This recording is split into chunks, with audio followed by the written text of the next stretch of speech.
ஆரம்பிச்சிடலாம். தோழர்களே, தமிழ்நாடு கலை இலக்கிய பெருமன்றம் முன்னெடுத்திருக்கிற என்கிற ஆளும் ஓர் அதிகாரம் என்கிற தலைப்பின் கீழ் நாம் தொடர்ந்து பயணித்துக் கொண்டிருக்கிறோம். தோழமைகளே, ஆளுமைகளே, இன்றைய நாள் அவ்வளவுதான் 70வது நாள் ஆகும். ஆனால் இன்றைக்கு 69வது அதிகாரத்தில் நாம் பயணிக்க இருக்கிறோம். தோழமைகளே, ஆளுமைகளே, அப்படி இன்றைக்கு 2 ஆளுமைகள் நம்மோடு இணைந்திருக்கிறார்கள். முற்றோதல் செய்யக்கூடிய மாணவி கா அழகேஸ்வரியா என்கிற மாணவி இணைந்திருக்கிறார். இவர் தேவகோட்டை ஸ்ரீ சேவகன் அண்ணாமலை கல்லூரியில் இளங்கலை தமிழ் 1ஆம் ஆண்டு படிக்கக்கூடிய மாணவி. படிப்பில் மிக சுட்டியாகவும் ஆர்வமாகவும் எதையும் துள்ளலோடு துடிப்போடு செய்யக்கூடிய படிக்கக்கூடிய மாணவி அழகேஸ்வரியா அவர்கள் அதே போல விளையாட்டுத் துறையிலும் மிகுந்த ஆர்வம் மிக்கவர். பள்ளியில் படிக்கின்ற காலங்களில் மாவட்ட மாநில அளவிலெல்லாம் பங்கேற்று பரிசு பெற்ற மாணவி அவர்கள் இன்றைக்கு முற்றோதல் வாயிலாக முற்றோதல் செய்வதற்கு நம்மோடு இணைந்திருக்கிறார். அதே போல உரைப்பொழிவு செய்வதற்காக நம்மோடு இணைந்திருக்கக்கூடிய முனைவர் வனிதா அவர்களை பற்றி நான் அறிமுகம் செய்வதில் உண்மையிலே மகிழ்ச்சி அடைகிறேன். இரட்டிப்பு மகிழ்ச்சி. ஒன்று,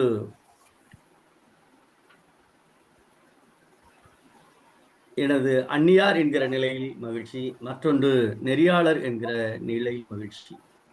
இவர் 2024-25ஆம் ஆண்டிற்கான நல்லாசிரியர் விருது பெற்ற இவர் குரல் பூக்கும் குழந்தைகள் கதைகள், கவிஞர் முடியரசனாரின் கவிதை திறன் என 2 நூல்களை வெளியிட்டு இன்டெல் கம்ப்யூட்டர் காம்படிஷனில் மாநில அளவில் முதற் பரிசு பெற்று அன்றைய கல்வி அமைச்சர் தங்கம் தென்னரசு அவர்களுடைய திருக்கரத்தால் 5000 ரொக்கப்பரிசு விருது பெற்ற இவர் தற்பொழுது அவர் பணி செய்யக்கூடிய அந்த தியாகராஜன் நினைவு அரசு மேல்நிலைப்பள்ளி கூழாங்குறிச்சியில தமிழாசிரியராக இருக்கக்கூடிய இவருடைய முயற்சியால், இவருடைய உழைப்பால் அந்த பள்ளியினுடைய இருக்கக்கூடிய தலைமை ஆசிரியர் உள்ளிட்ட ஏனைய ஆசிரியர் பெருமக்களுடைய உழைப்பால் சிறார் திரைப்படம் போட்டியில் இந்த பள்ளியினுடைய மாணவி பாவண்ணா திவ்யா மாநில அளவில் வெற்றி பெற்று வெகு விரைவில் வெளிநாடு செல்ல இருக்கிறார். அந்நியார் அவர்கள் பட்டிமன்ற பேச்சாளர், கருத்தரங்கம், கவியரங்கம், வர்ணனை, தொகுப்பு என தொடர்ந்து பயணிக்கக்கூடிய இவர்கள் கல்வி தொலைக்காட்சியில் பாடம் கற்பித்து இருக்கிறார்கள். சமச்சீர் பாடநூல் ஆசிரியர், 35க்கும் மேற்பட்ட விருதுகள், 20க்கும் மேற்பட்ட ஆய்வு கட்டுரைகள் என பயணித்த இவர்கள் ஆஸ்திரேலியா, இலங்கை போன்ற நாடுகளுக்கு தன்னுடைய இலக்கிய பணியின் காரணமாக கட்டுரை சமர்ப்பிப்பதற்காக பயணித்த இவர்கள் சிகரம் தொட்ட ஆசிரியை, அன்பாசிரியர், இந்து தமிழிசை இதழில் மாணவர்களுக்காக வெற்றி கொடி இதழில் கதை கூறல் என்ற தொடரை 60க்கும் மேற்பட்ட தொடரை எழுதி கொண்டிருக்கிறார்கள். 36 ஆண்டு பணி அனுபவம் மிக்க இவர்கள் மாவட்ட மாநில அளவில் கருத்தாளர், முடியரசனார் அவைக்கள இணை செயலாளர், தமிழ்நாடு தொடக்கப்பள்ளி ஆசிரியர் மன்ற மாநில மகளிரணி அமைப்பாளர், உலக திருக்குறள் கூட்டமைப்பு துறையினுடைய இயக்குனர், மாணவர்களை அறநூல் ஒப்புவித்தல் போட்டி, முடியரசனார் கவிதைகள், பாவை ஒப்புவித்தல் போட்டியில் பங்கேற்க செய்து மாநில அளவில் பரிசு பெற மாணவர்களை ஊக்கப்படுத்திய இலக்கிய சிந்தனையாளர், கலைஞர் நூற்றாண்டு விழா நடத்திய அவந்திகா பேச்சு போட்டியில் 2ஆம் இடம் பெற்றுள்ளார். இப்படி பல்வேறு நிலைகளை சிறப்பித்த முனைவர் நல்லாசிரியர் அவர்கள் எனக்கு என்னுடைய சகோதரர், என் உடன் பிறந்த சகோதரர், எனக்கு நேர மூத்தவங்க, பொறியாளர், பிஎஸ்என்எல் தொலை தொடர்பு துறையில் முதுநிலையில அவர் தன்னுடைய டி அளவில் பொறுப்பேற்று தன்னுடைய பதவியை வேணாம் போதும் இதோட போதுன்னு வாலண்டரி ரிட்டையர்மெண்ட் வாங்கிட்டு இப்பொழுது இல்லத்திலே தொடர்ந்து துணுக்கு கவிதைகள் எழுதி வரக்கூடிய என்னுடைய அண்ணன் KR சண்முகம் அவருடைய இணையர் அவர்கள் வனிதா அவர்கள் இன்றைக்கு உரைப்பொழிவில் இணைந்திருக்கிறார்கள். முந்தைய தினமும் நம்முடைய அழகிரிசாமியுடைய சிறுகதையிலும் ராஜநாராயணன் சிறுகதையிலும் அவர்கள் பயணித்து கதை சொல்லி இருக்கிறார்கள். அந்த நிலையில் இன்றைக்கு உரைப்பொழிவில் அவர்களும் இணைந்திருக்கிறார்கள். ஆகவே இரு ஆளுமைகளையும் வரவேற்று முற்றோதல் செய்ய வருமாறு என்னுடைய மாணவி என் மதிப்புக்குரிய மாணவி அழகேஸ்வரியா அவர்களை அன்போடு அழைக்கின்றோம். முற்றுதல் தூது என்கிற அதிகாரத்தை முற்றுதல் செய்க.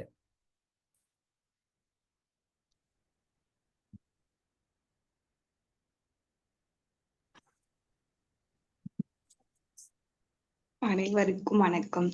அன்புடைமை ஆன்ற குடிப்பிறந்தால் வேந்தவம் பண்புடைமை தூதுரைப்பான் பண்பு. அன்பறிவு ஆராய்ந்த செல்வாண்மை தூதுரைமார்க்கும் இன்றியமையாத மூன்று. நூலருள் நூல்வான் ஆகுதல் வேறொருள் வென்றி வினை உரைப்பான் பண்பு. அறிவுரு ஆராய்ந்த கல்வியும் மூன்றாம் நெறியுடைவான் சொல்க வினைக்கும். தோகச் சொல்லி தூவாத நீக்கி நாகச் சொல்லி நன்றி யாப்பதும் தூது. கற்றுக்கண் ஆஞ்சான் சொல்லிக்கண்ணி காலத்தால் தக்கது அறிவதும் தூது. கடனிந்தி கலங்கி கருதி இடனிருந்தி எண்ணி உரைப்பான் தலை. தூய்மை துணையாண்மை துணையுடைமை இம்மூன்றின் வாய்மை அறிவுரைப்பான் பண்பு. விடுமற்றும் வேந்தருக்கும் உடைப்பான் வடுமற்றும் வாய்ச்சொரு வன்க வனவன். இறுதி பயனும் எச்சது இறைவனுக்கு உறுதி பயன்பதுக்கும் தூது. நன்றி. நன்றி. உங்க அப்பா அம்மா பேர் என்ன? அப்பா கதிர்வேல், அப்பா பேரு மீனாள், அம்மா பேரு கதிர்வேல். மீனாள் தம்பதியினுடைய அருமை மகள் அழகேஸ்வரியா நம்மோடு முற்றுதல் வாயிலாக பயணித்தார். அவருடைய பெற்றோருக்கும் அவருக்கும் குறிப்பாக அவருடைய அவர் பயிலக்கூடிய கல்லூரியுடைய முதல்வர், அவர் துறைத் தலைவர் உள்ளிட்ட ஏனைய ஆசிரியர் பெருமக்களுக்கும் இந்த நேரத்தில் வாழ்த்து சொல்லி உரைப்பொழிவு தருமாறு நல்லாசிரியர் முனைவர் அம்மா வனிதா அவர்களை அன்போடு அழைக்கின்றோம்.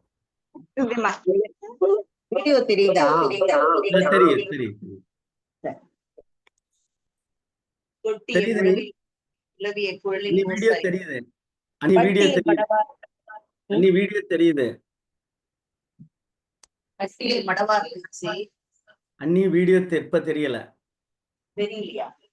இப்ப தெரியல. இப்போ இல்ல நீ சரி, இப்ப தெரியுது. ஓகே. இன்னொரு இது டிவைஸ் இருந்துச்சுன்னா ஆஃப் பண்ணிருங்க, ஏன்னா எக்கோ கேக்குது. இதுல ஆன் பண்ணாதான் வீடியோ வருது. ஓகே ஓகே ஓகே, சரி சரி, பாத்துங்க. தொட்டிய முழவின் ஓசை குலவிய குழலின் ஓசை பட்டியல் மடவார் பேச்சு பச்சிலம் குழந்தை. எக்கோ கேக்குது அண்ணி, எக்கோ கேக்குது. ஏதோ ஒண்ணு நிப்பாட்டுங்க, ஒன்னு க்ளோஸ் பண்ணிருங்க. இப்ப வீடியோ தெரியுதா? இல்ல வீடியோ தெரியல, ஆனா நீட்டா இருக்கு, குரல் நீட்டா இருக்கு. வீடியோ தெரியல தானே? இல்ல, இப்ப எக்கோ அடிக்குது. இப்ப இது எக்கோ அடிக்குது, இதுதான் எக்கோ அடிக்குது. சரி, வேண்டாம். ஏதாவது ஒண்ணா க்ளோஸ் பண்ணிருங்க. பக்கத்துல இருந்தாவே அந்த பிரச்சனை வரும்.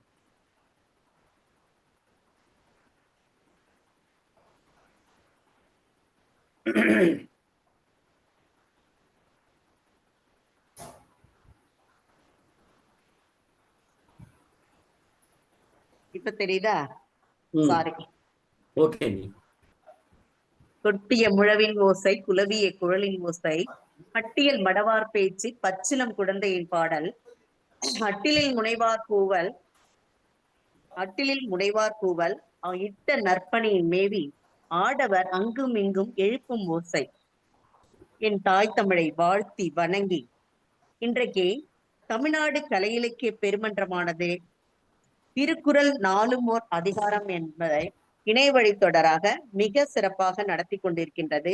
அதில் பங்கேற்பதில் எனக்கு பெருமை. அதிலும் என்னுடைய விழுந்தனார் அதை சிறப்புற எந்த தொய்வுமே ஏற்படாமல் தொடர்ந்து நாளும் அது தமிழ் பணியை இங்கே அரங்கேற்றி கொண்டிருக்கின்றார்கள். இந்த இணைய வழி மூலமாக உலக நாடுகள் முழுவதுமே இதை பார்த்து பயனுற்று கொண்டிருக்கின்றார்கள். அதனாலதான் ஒரு அழகிரிசாமி கதை அதுலயும் நான் பங்கேற்று இன்றைக்கு திருக்குறள் நம்ம எப்பயுமே வாழ்க்கையோடு தொடர்புடையது. அந்த திருக்குறள்ல நாம இணையாமல் இருக்கக்கூடாது என்பதற்காக பல்வேறு பணிகளுக்கு இடையில் இதை நான் என்னை இணைத்துக் கொண்டேன். தமிழ் பணி வந்து, அதாவது முருகு என்றால் அழகு தமிழ் தான். அந்த தமிழை அழகாக செம்மையாக செய்து கொண்டிருக்கின்ற சிவகன் அண்ணாமலை கல்லூரி பேராசிரியர் மற்றும் தொகுப்பாளர், பட்டிமன்ற பேச்சாளர், பல்வேறு ஆளுமைகளை சிறப்பு விருந்தினராக அழைத்து வந்து இந்த இணைய வழி தொடரை மிக அருமையாக கொண்டு செல்கின்ற ஒருங்கிணைப்பாளர் அவர்களுக்கு, கரு முருகன் அவர்களுக்கு மனமார்ந்த வாழ்த்துக்களையும், முற்றோதல் செய்த சேவகன் அண்ணாமலை கல்லூரியினுடைய மாணவி அவர்களுக்கும் இங்கே நான் வாழ்த்துக்களை தெரிவித்துக் கொண்டு, அழகான தலைப்பு தூது. தூது என்பது நாம் ஒருவருக்கு நம்மளுடைய கருத்தையோ அல்லது செய்தியையோ தெரிவிக்க அனுப்புகின்ற நபராக இருக்கலாம், அல்லது அது பொருளாக இருக்கலாம். தூது அப்படின்னு சொன்னாலே நமக்கெல்லாம் எது நினைவுக்கு வருது அப்படின்னு கேட்டா சிற்றிலக்கியங்கள் தான். சிற்றிலக்கியத்துல ஒரு வகை தூது, அதாவது தூது, பரணை, உலா அதெல்லாம் வரும்போது நமக்கு அது நினைவுக்கு வருது. இத 14ஆம் நூற்றாண்டிலேயே உமாவதி சிவாச்சாரியார் தான் இதை வந்து நெஞ்சு விடு தூதுன்னு எழுதியிருக்காரு. இதுல யாருக்கெல்லாம் நம்ம வந்து தூது வந்து அனுப்பலாம்? தூது அப்படின்னா தலைவருக்கு அல்லது தலைவிக்கு, அரசருக்கு, பகைவர்க்கு, புலவர்க்கு, வள்ளலுக்கு, இப்படி நம்ம தூது வந்து இவருக்கெல்லாம் நம்ம அனுப்புறோம். அக்ரிணை பொருள்களை கூட அனுப்புறோம். இதுல வந்து தூது என்ற அதிகாரத்தையே நம்முடைய வள்ளுவர் அழகா அங்க சொல்லியிருக்கிறாரு. அதுவும் அவங்க தூது சொல்றவங்களுடைய இயல்பு என்ன, அவர்களுடைய இன்றியமையாமை என்ன, அவர்களுடைய சொல்லாற்றல் என்ன, இதையெல்லாம் தான் வந்து ஒவ்வொரு குறளையும் மிக அழகாக நமக்கு வள்ளுவர் செதுக்கி விட்டு சென்றிருக்கின்றார். இந்த பாட்டியல் நூல்ல தூது பற்றிய இலக்கியங்கள்லாம் வருகிறது. அன்றைய காலத்துல தூது செல்லும் போது நம்ம வந்து எல்லாருக்கும் தெரிஞ்சது அதியமானுக்காக ஔவையார் தூது போனது. அதே மாதிரி கம்பராமாயணத்துல வந்து அனுமன் தூது சென்றது. அதே மாதிரி சீவக சிந்தாமணி எடுத்துக்கிட்டோம்னா அதுல வந்து குணமாலை கிளியை அனுப்புவார். இப்படி தூது, அதாவது சொக்கநாத புலவர் அவர் என்ன செய்யறாருன்னா தமிழையே தூது விடுவார். தமிழனுடைய செழுமை, தமிழனுடைய இனிமை, இவற்றையெல்லாம் வந்து சொல்லி இறைவனை வந்து காதலித்தாலும் அவள் தமிழை தான் அங்கே வந்து சிறப்பாக மையமாக கொண்டு சொல்வாள். இப்படி எல்லா இடத்திலையும் இலக்கியங்கள்ல, காப்பியங்கள்ல, அதாவது காப்பியமா இருக்கட்டும், எல்லா இவற்றிலும் வந்து நம்ம தூதுவை பத்தி பார்க்க முடிகிறது. இப்ப முதல் குறளா நமக்கு என்ன கொடுத்திருக்காங்க அப்படின்னு பார்த்தோம்னா, அன்புடைமை ஆன்ற குடிப்பிறத்தல் வேந்தவாம், பண்புடைமை தூது உரைப்பான் பண்பு அப்படின்னு 686வது குறள்ல சொல்லியிருக்கான்.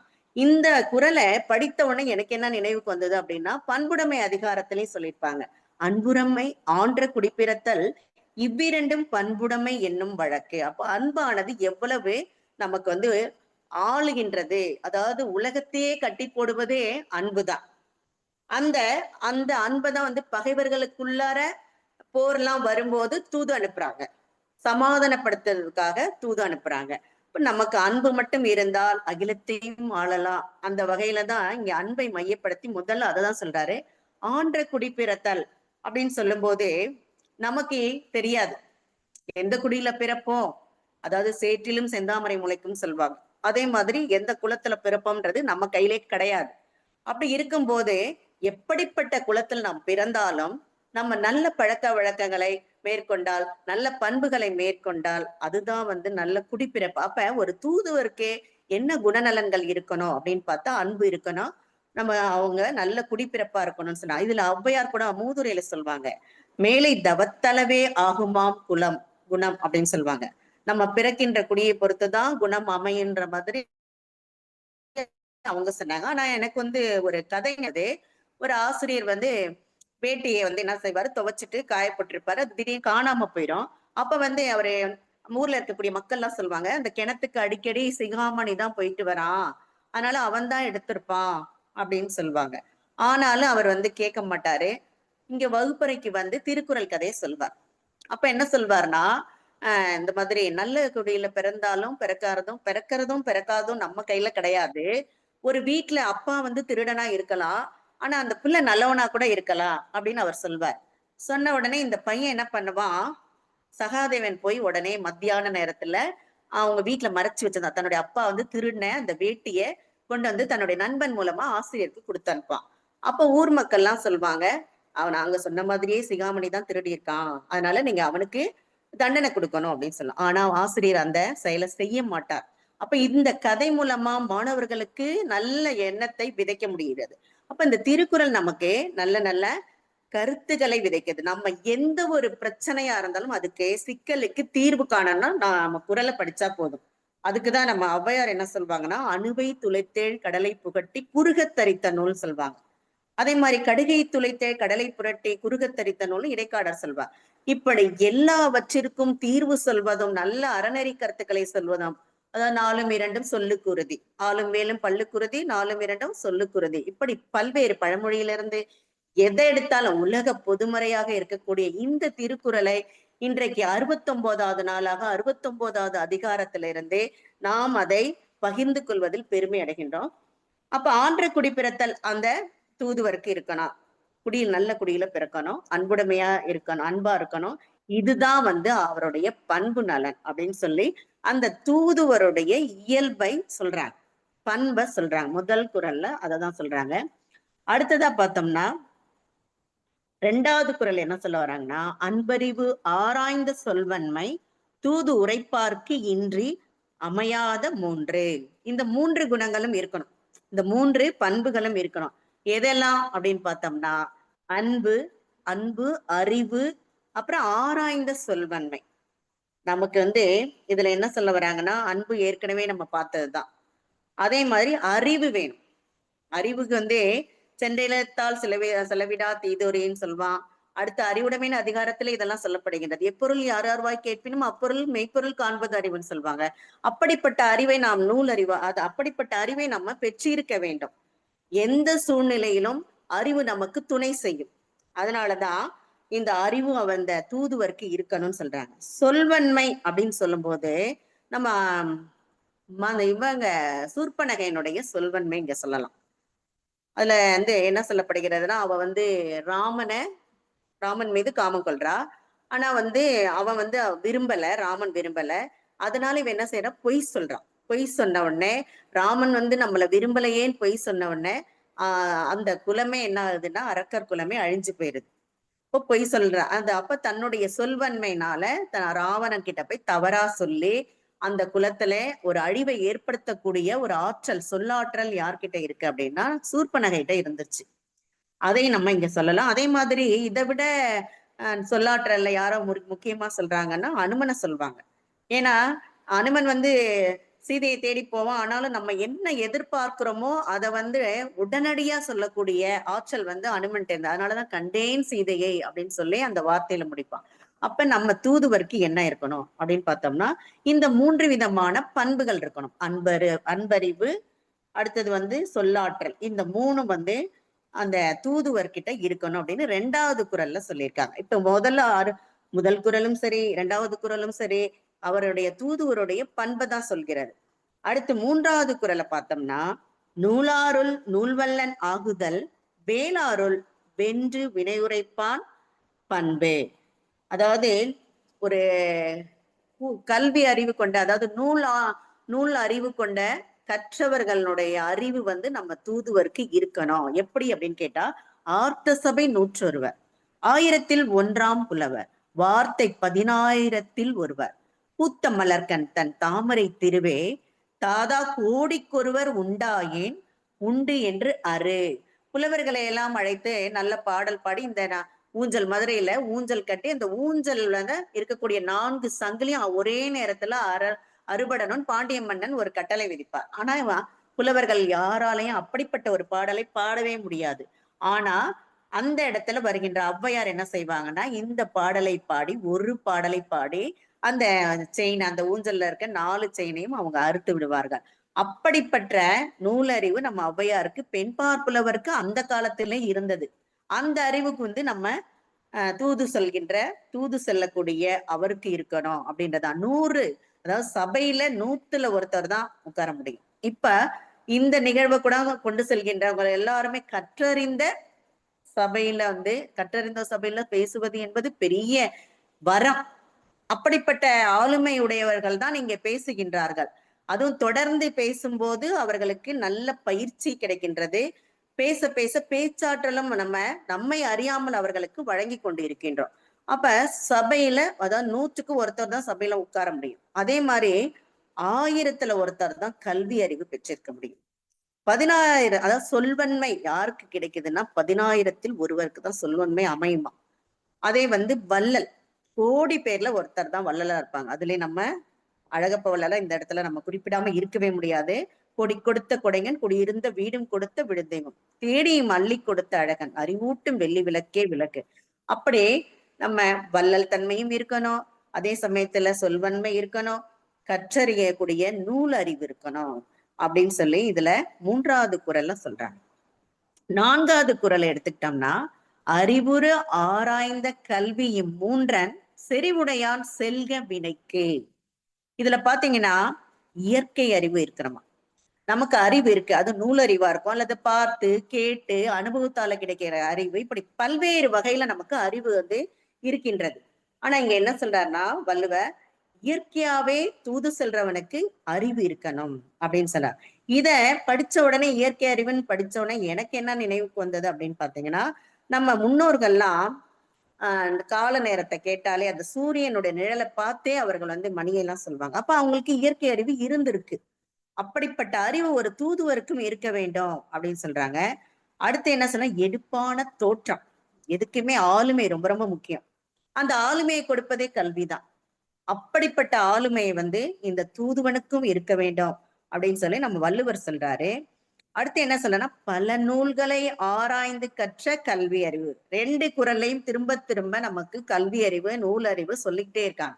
3வது குறள்லையும் 4வது குறள்லையும் தூதுவருக்கு என்ன இருக்கணும் அப்படின்னு கேட்டா, கல்வி அறிவு இருக்கணும், நூல் அறிவு இருக்கணும்னு இப்படி திரும்ப திரும்ப சொல்லிட்டு இருக்காங்க. அதான் அறிவுன்னு சொல்லும் போது கூட இதுல நம்ம சொல்றோம், நூலறன்னா தான் கற்ற நூலளவே ஆகுமாம் நுண்ணறிவன் கூட.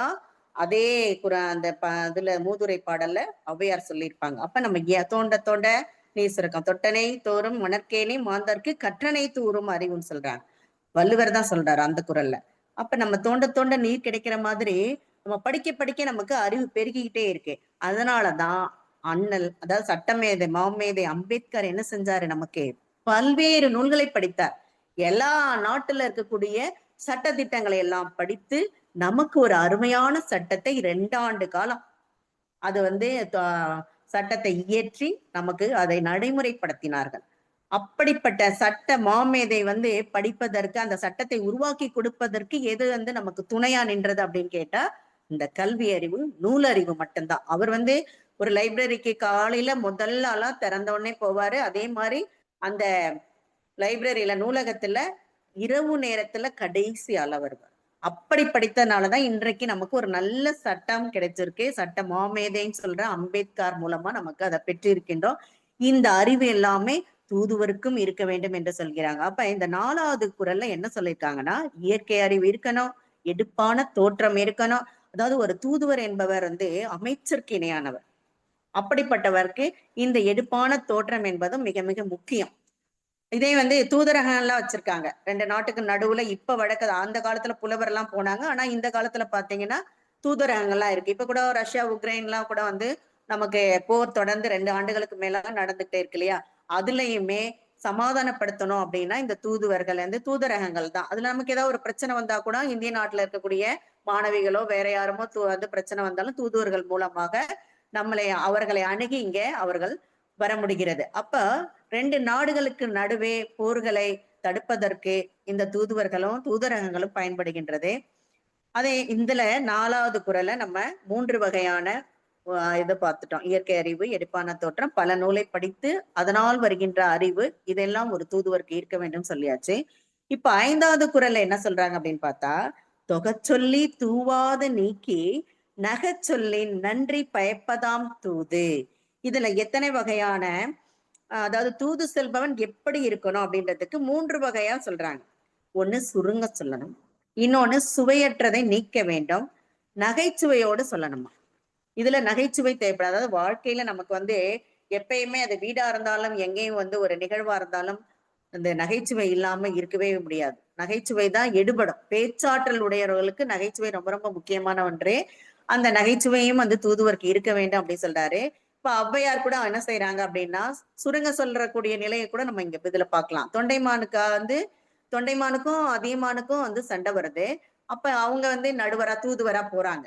போகும்போது அவங்க என்ன சொல்றாங்கன்னா, அந்த போர் படைக்கலன்கள் எல்லாம் பார்த்துட்டு, உன்னுடைய படைக்கலன்கள்லாம் வந்து அப்படியே அழகா இருக்கு, புத்தம் புதுசா இருக்கு அப்படின்னு சொல்லி, நீ போருக்கு போய் பழகல, நீ எப்படி போய் அதியமான்ட்ட போரிட்டு வெற்றி பெற போற அப்படின்றத நாசுக்கா சொல்வாங்க.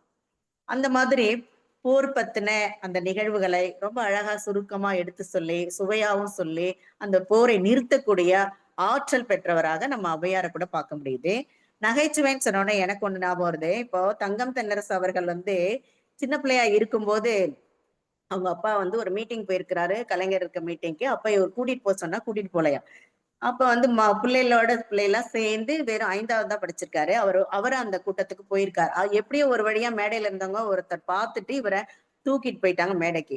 அப்ப வந்து இவர் ஒரு கேள்வி கேட்கணுமா கலைஞர் கிட்ட அப்படின்னு சொன்னோனே, அவர் என்ன கேட்பார்ன்னா, அந்த தங்கம் தென்னரசு அவர்கள் என்ன கேட்பார்ன்னா, நீங்க வந்து உங்க ஆட்சியில இருக்கக்கூடிய மேடையில இருக்கக்கூடியவங்க, உங்க ஆட்சியில இருக்கக்கூடியவங்க எல்லாம் எல்லாரும் வந்து ஜெயிலுக்கு போறாங்க. ஆனா எங்க அப்பா மட்டும் ஏன் ஜெயிலுக்கு போலன்னு கேட்பா. அப்ப அந்த இடத்துல எல்லாரும் சிரிச்சுடுறாங்க. இப்ப நமக்கு வந்து அந்த நகைச்சுவைன்றது எல்லோருக்கும் நான் வந்து அது ரத்தத்துல ஊர்னதுன்னு சொல்லுவோம். அப்ப ஒரு தூதுவருக்கு என்ன இருக்கணும் அப்படின்னு பார்த்தா நகைச்சுவை உணர்வும் இருக்கணும். இந்த 5வது குறள்ல நமக்கு சுருங்க சொல்லணும்னு சொல்லியிருக்காங்க.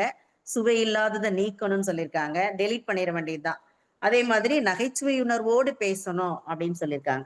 அடுத்த 6வது குறளை நம்ம எடுத்துக்கிட்டோம்னா, கற்றுக்கண் அஞ்சான் செலச் சொல்லி காலத்தால் தக்கது அறிவதாம் தூது. இதுல என்னெல்லாம் இருக்கணும் அப்படின்னு பாத்தீங்கன்னா, கல்வி அறிவு. மீண்டும் மீண்டும் ஒரு 3 குறள்ல கல்வி அறிவை பத்தி சொல்லிட்டே வராங்க.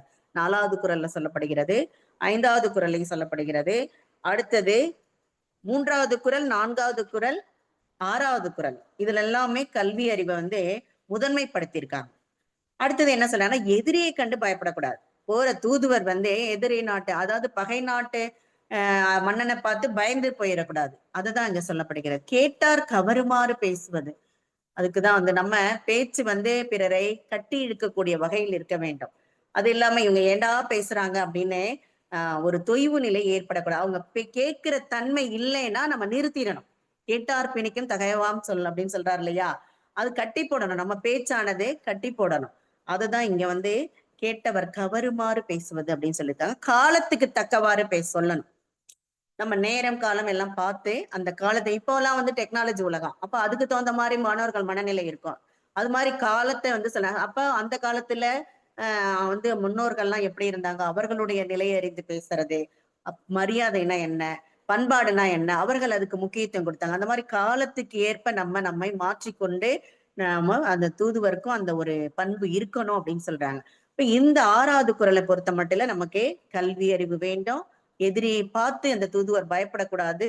3வதா கேட்டார் பிணிக்கும் மாதிரி, அவர்களை கவரும் மாதிரி நம்ம பேச வேண்டும். காலத்துக்கு தக்கவாறு சொல்ல வேண்டும் அப்படின்னு சொல்றதுதான் இந்த குறளை நம்ம பாக்குறோம். அடுத்தது 7வது குறள்ல என்ன சொல்றாங்க அப்படின்னு பார்த்தா, கடனறிந்து காலம் கருதி இடனறிந்து எண்ணி உரைப்பான் தலை. இப்ப இதுல வந்து கொக்கு அப்படியே வந்து இந்த கரையிலேயே நின்றுட்டே இருக்கும். எப்படா அந்த மீனை நம்ம பிடிக்கலாம்னு சொல்லி. அப்ப தக்க சமயம் எதிர்பார்த்து காத்திருக்கிறது இல்லையா? அது மாதிரி நாம இங்க என்ன செய்யணும்னா, எதையும் ஆராய்ந்து இடனறிந்து செய்யணும் அப்படின்னு சொல்றாங்க. இப்ப இதுக்கு கூட ஒரு சின்ன ஒரு கதை எனக்கு நினைவுக்கு வருது. சிங்கத்துக்கு நல்ல பசி. அது என்ன பண்ணுதுன்னாக்கா, அப்படியே இரையை தேடி போகுது. போகும்போது அதுக்கு வந்து ஒரு குகை பாக்குது. இந்த குகையை பார்த்த உடனே, சரி இந்த குகையில யார் தங்கியிருக்கான்னு தெரியல, வரும் வரைக்கும் நம்ம இந்த குகைக்கு உள்ளாரே இருப்போம் அப்படின்னு சொல்லிட்டு அந்த குகைக்குள்ளார அது இருக்கு. இந்த நரி தான் தந்திரமான நரியாச்சே. அது வந்து உள்ளார வரும்போது அந்த சிங்கத்தோட ஒரு சுவடு, அந்த கால் சுவடை பாத்துருது. ஏதோ ஒரு மிருகம் இருக்கு அப்படின்ற மாதிரி அது என்ன பண்ணும்னா, அது பேச்சு கொடுக்கும். எப்பயும் நீ வந்தா, நான் வந்தேன்னா பேசுவியே, ஏன் இன்னைக்கு பேசவே இல்லை அப்படின்னு சொல்லலாம். அப்ப இந்த சிங்கம் என்ன நினைக்கும், நம்ம பேசாம இருந்தா தப்பா போயிரும், அது ஓடி போயிரும், நம்மளுக்கு இறை கிடைக்காம போயிடும், அதனால நம்ம பேசிடுவோம்னு சொல்லிட்டு பதிலுக்கு இந்த சிங்கம் பேசும், குரல் கொடுக்கும். கொடுத்த உடனே அது அப்ப ஓடி போயிரும். அது மாதிரி நம்ம காலம் இடம் அறிந்து அந்த தூதுவர் வந்து நடந்து கொள்ள வேண்டும் சொல்றாங்க. எந்தெந்த இடத்துக்கு தகுந்த மாதிரி நம்ம எப்படி நடந்து கொள்ளணும் அப்படின்றத இந்த குறள்ல நமக்கு விளக்கியிருக்காங்க. அடுத்து 8வது குறள்ல பார்த்தா, தூய்மை, துணைமை, துணிவுடைமை இம்மூன்றும் வாய்மை வழியுரைப்பான் பண்பு. இதுல தூய்மை வேணும், அதாவது ஒழுக்கத்துல தூய்மையா இருக்கணும். நம்ம ஹரிச்சந்திரன் கதையெல்லாம் கேட்டு வளர்ந்தவங்க தான். அதே மாதிரி காந்தியினுடைய வாழ்க்கை முறையெல்லாம் கூட கேட்டு வளர்ந்தவங்க தான். இதெல்லாம் நம்ம பிள்ளைகளுக்கு சொல்லிக்கிட்டே இருப்போம். ஆனாலும் நம்ம குடும்பத்துல இருக்கக்கூடியதை பார்த்து கூட குழந்தைகள் வளரும். அதனாலதான் ஒழுக்கம் ரொம்ப சிரமம். அதை முன்னிறுத்தி சொல்லப்படுகிறது. அந்த தூதுவருக்கும் ஒழுக்கம் என்பது ரொம்ப ரொம்ப தேவை. அதனாலதான் ஒழுக்க தூய்மை இருக்கணும். அதே மாதிரி உறவு துணை வேண்டும். அடுத்தது அஞ்சாத பண்பு வேணும். எப்பயுமே பயப்படக்கூடாது. தூதுவன், அதாவது பகை நாட்டுக்கு போய் இவர் சமாதானம் செய்யக்கூடிய நிலையில இருக்கக்கூடிய ஒரு தூதுவர் எதை கண்டும் எந்த அரசனை கண்டும் பயந்து போய் விடக்கூடாது. அதனால துணிச்சலோட நம்ம செயல்படணும் அப்படின்றதான் இந்த குரல்ல அவர் சொல்லியிருக்கிறாரு. இப்போ ஒழுக்கத்தை, அதாவது வாய்மையே ஜெயம் அப்படின்னு சொல்றாங்க இல்லையா, அதுல நம்ம பேசுகின்ற வார்த்தையில தூய்மை இருக்கணும். நம்ம தனியால் ஒவ்வொருத்தருடைய தூய்மையும் இந்த உலகத்துக்கு நன்மை செய்யக்கூடியதாக இருக்கும். அதனாலதான் தூய்மையை பத்தி இதுல வள்ளுவர் சொல்லியிருக்கிறாரு. அதுல அடுத்து துணையை பத்தி சொல்லியிருக்கிறாரு. அடுத்து உறவு துணை. நம்ம எல்லோருமே உறவை கை கொள்ள வேண்டும். உறவை நம்ம ஒதுக்கி விடக்கூடாது அப்படின்றதையும் இந்த இடத்துல உறவு துணை அப்படின்னு சொல்ல. அது நண்பரா இருக்கலாம், அல்லது பகைவரை கூட நம்ம துணையாக்கி கொள்ள வேண்டும். இப்படி ஒவ்வொருவரும் நம்ம எப்படி நடந்துக்கிறோமோ இதேதான் தூதுவருக்கும் இலக்கணமாக சொல்லப்படுகின்றது. அடுத்து 9வது குறள்ல பார்த்தோம்னா, விடுமாற்றம் வேந்தற்கு உரைப்பான் வடுமாற்றம் வாய்ச்சோரா வன்கணவன். அதாவது சொல் குற்றம் ஏற்படக்கூடாது. எந்த குற்றம் வேணாலும் இருக்கலாம். ஆனா தீயினா சுட்டப்புண் உள்ளாரும் ஆறாதே நாவினா சுட்டவடுன்னு சொல்றோம் இல்லையா, அது நமக்கு சொற்குற்றத்துக்கு ஆளாயிடக்கூடாது. எந்த குற்றத்துல இருந்தாலும் நம்ம சொல் குற்றத்துல மட்டும் ஆளாகி விடக்கூடாது. அது மாதிரி தூதுவரை என்ன செய்யக்கூடாது, போய் தப்பு தப்பா சொல்லிடக்கூடாது, செய்தியை தவறா சொல்லிடக்கூடாது, பயந்தும் சொல்லிடக்கூடாது. இததான் சொற்குற்றத்துக்கு ஆளாகாமல் தூது செல்றவங்க இருக்கணும் அப்படின்னு சொல்றாங்க. அப்ப அவங்க சொற்குற்றம் ஏற்படாமல் அந்த கொண்டு போன செய்தியை சேர்க்க வேண்டும். போன செய்தியை மிக அழகாக சேர்க்க வேண்டும் என்பதுதான். நம்ம தவறி கூட பொய் சொல்லக்கூடாது. அது சொற்குற்றத்துக்கு ஆளாகிவிடும் அப்படின்றதான் இந்த 9வது குறள்ல சொல்றாங்க. இப்ப அடுத்து 10வது குறள்ல என்ன சொல்றாங்க அப்படின்னா, இறுதி பயப்பினும் எஞ்சாது இறைவர்க்கு உறுதி பயப்பதாம் தூது. நம்ம என்ன எண்ணத்துக்காக போனோம், அந்த 2 நாட்டுக்கும் நடுவுல போர் தொடுக்கக்கூடாது. அப்ப நம்ம மன்னர் எப்படிப்பட்ட மன்னர், அந்த மன்னர் நாட்டை எப்படியெல்லாம் ஆண்டு கொண்டிருக்கிறார், அந்த நாட்டோட சிறப்பு என்ன, இதையெல்லாம் எடுத்து சொல்கின்ற சொல்லாற்றல் அந்த தூதுவருக்கு இருக்க வேண்டும். அங்க போன உடனே அவரை பார்த்த உடனே மாத்தி சொல்றதோ இல்ல அவர்களுக்கு அடிபணிந்து நடப்பதோ இதெல்லாம் நம்ம செய்யவே கூடாது.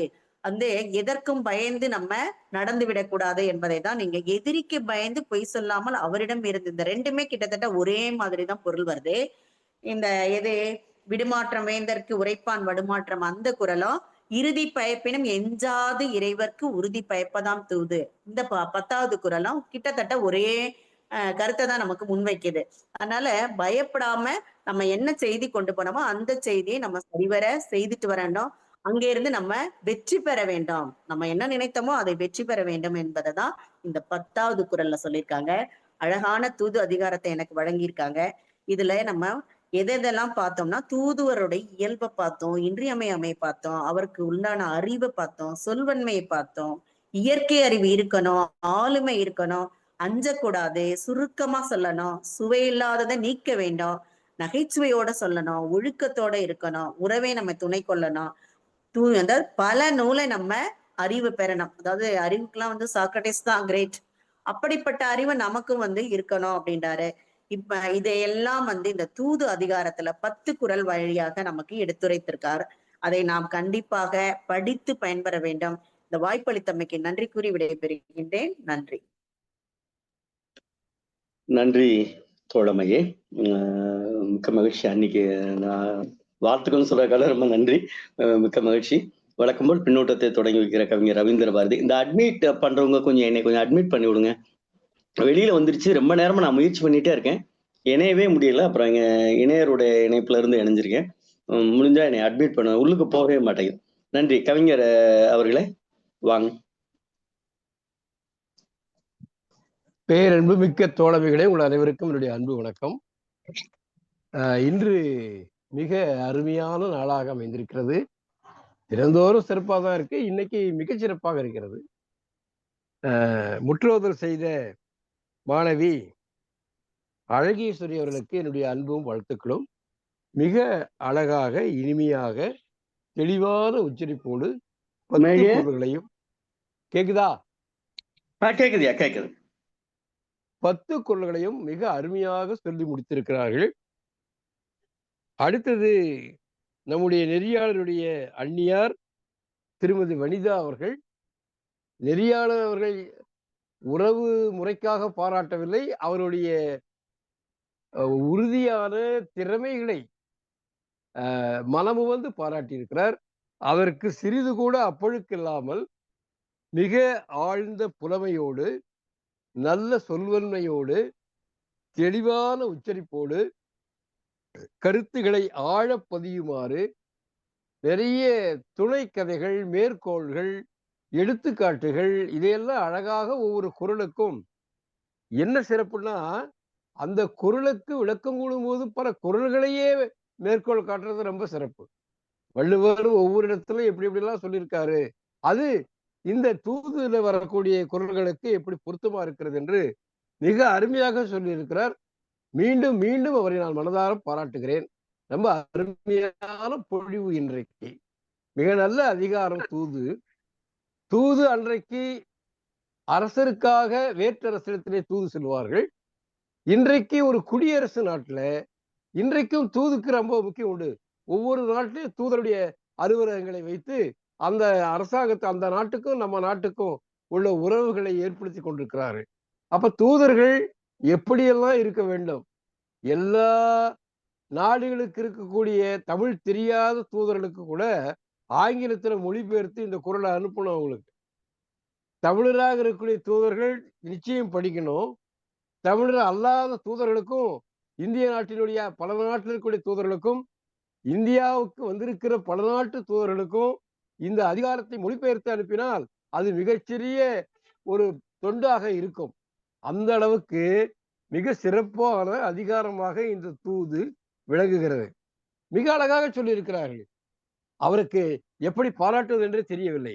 இந்த தூதுல வள்ளுவருக்கு இந்த 3ன்ற எண்ணு ரொம்ப பிடிக்கும் போல இருக்கு. இந்த 3 3 3ன்னு எத்தனை குறள்ல சொல்றாருன்னா, வெளிப்படையாகவே 3 குறள்ல சொல்றாரு. 3 அன்பு, அறிவு, ஆய்ந்த சொல்வன்மை, தூதுரைப்பார்க்கு இன்றியமையாத 3. இன்றியமையாத, மிகவும் முக்கியமான, கட்டாயமாக பின்பற்ற வேண்டிய 3 எது? அன்பு.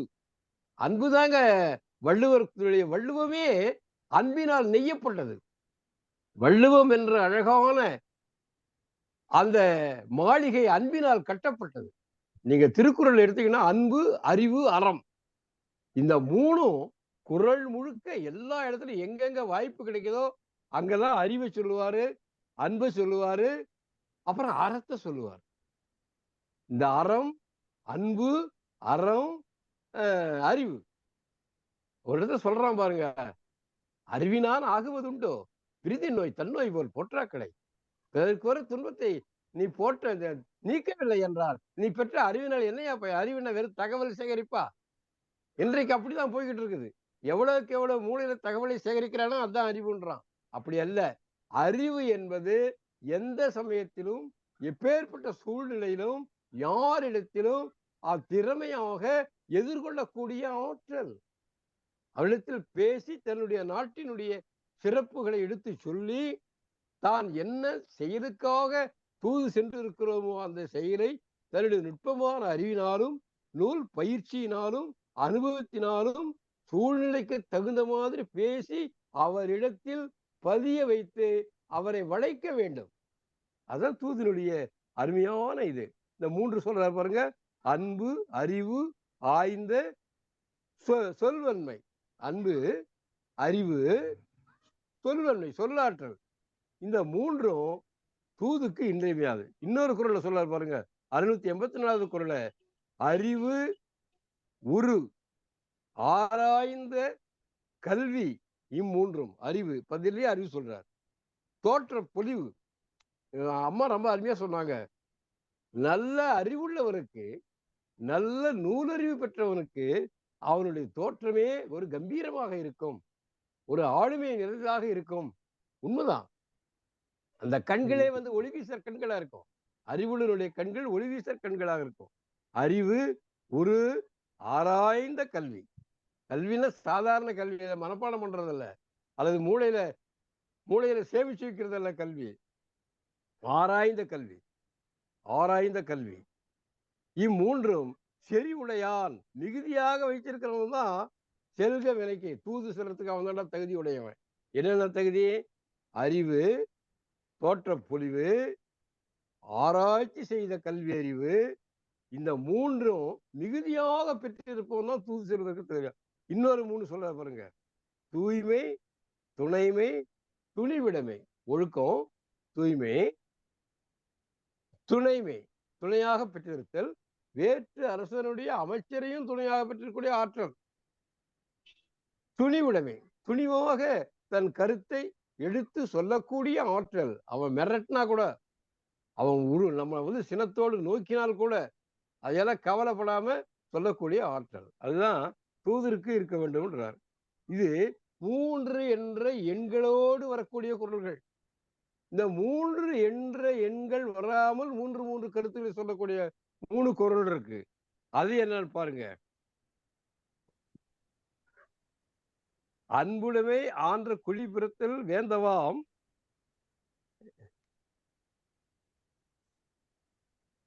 அதில் அன்பு நற்குழி பிறப்பு அரசன் விரும்பும் குணம். இந்த மூணு சொல்லாம 3 கருத்தை சொல்றார். அடுத்த குரல் பாருங்க. தொகைச்சொல்லி தூவாத நீக்கி நகைச்சொல்லி நன்றி பயப்பதாம் தூது. வேற்று அரசனிடம் சுருக்கமா சொல்றது ஒண்ணு. அப்புறம் வந்து கடிஞ்சொல் இன்றி, அதாவது தேவையில்லாத சொற்களை நீக்கிறது. அப்புறம் மகிழுமாறு அரசனுக்கு நன்மை செய்தல். மகிழுமாறு கூறி தன் அரசனுக்கு நன்மை செய்தல். 3 குரல், 3 கருத்து. அடுத்த குரல் பாருங்க. 687வது குரல். கடனறிந்து காலம் கருதி இடனறிந்து எண்ணி உரைப்பான் தலை. தான் செய்ய வேண்டிய கடமையை நன்கு அறிந்து தக்க காலம் கருதி, கொக்கு எப்படி காத்துட்டு இருக்குதோ அந்த மாதிரி தக்க காலம் கருதி, இடத்தினுடைய சூழ்நிலையை அறிந்து அந்த வேற்று அரசனிடத்துல தன் கருத்தை ஆழமாக பதிய வைக்கணும். அதுதான்டா தூதுன்றார். இங்க 3 சொல்லிட்டாரா? இப்படி 3 என்ற எண்ணிக்கையிலே 3 குரல்களும் 3 என்ற எண்ணை சொல்லாமல் 3 கருத்துக்களை சொல்லக்கூடிய 3 கருத்துகளுமாக சும்மா விளையாடுறார் வள்ளுவர். அந்த விளையாட்டை நம்ம அம்மா அவர்கள் மிக அற்புதமாக எடுத்து விளக்கி நம்மிடம் தமிழால் விளையாடி இருக்கிறார்கள். அவருக்கு என்னுடைய வாழ்த்து. நன்றி, வணக்கம். நன்றிங்க ஐயா, நன்றி. நன்றி. மகிழ்ச்சி. நன்றி கவிஞர் அவர்களே. அடுத்ததாக இலக்கிய சொந்தம், நீங்க இலக்கிய சொந்தம். அடுத்து சாத்தூர் சிங்கக்குட்டி கணேசன் தோழர் அவர்கள்.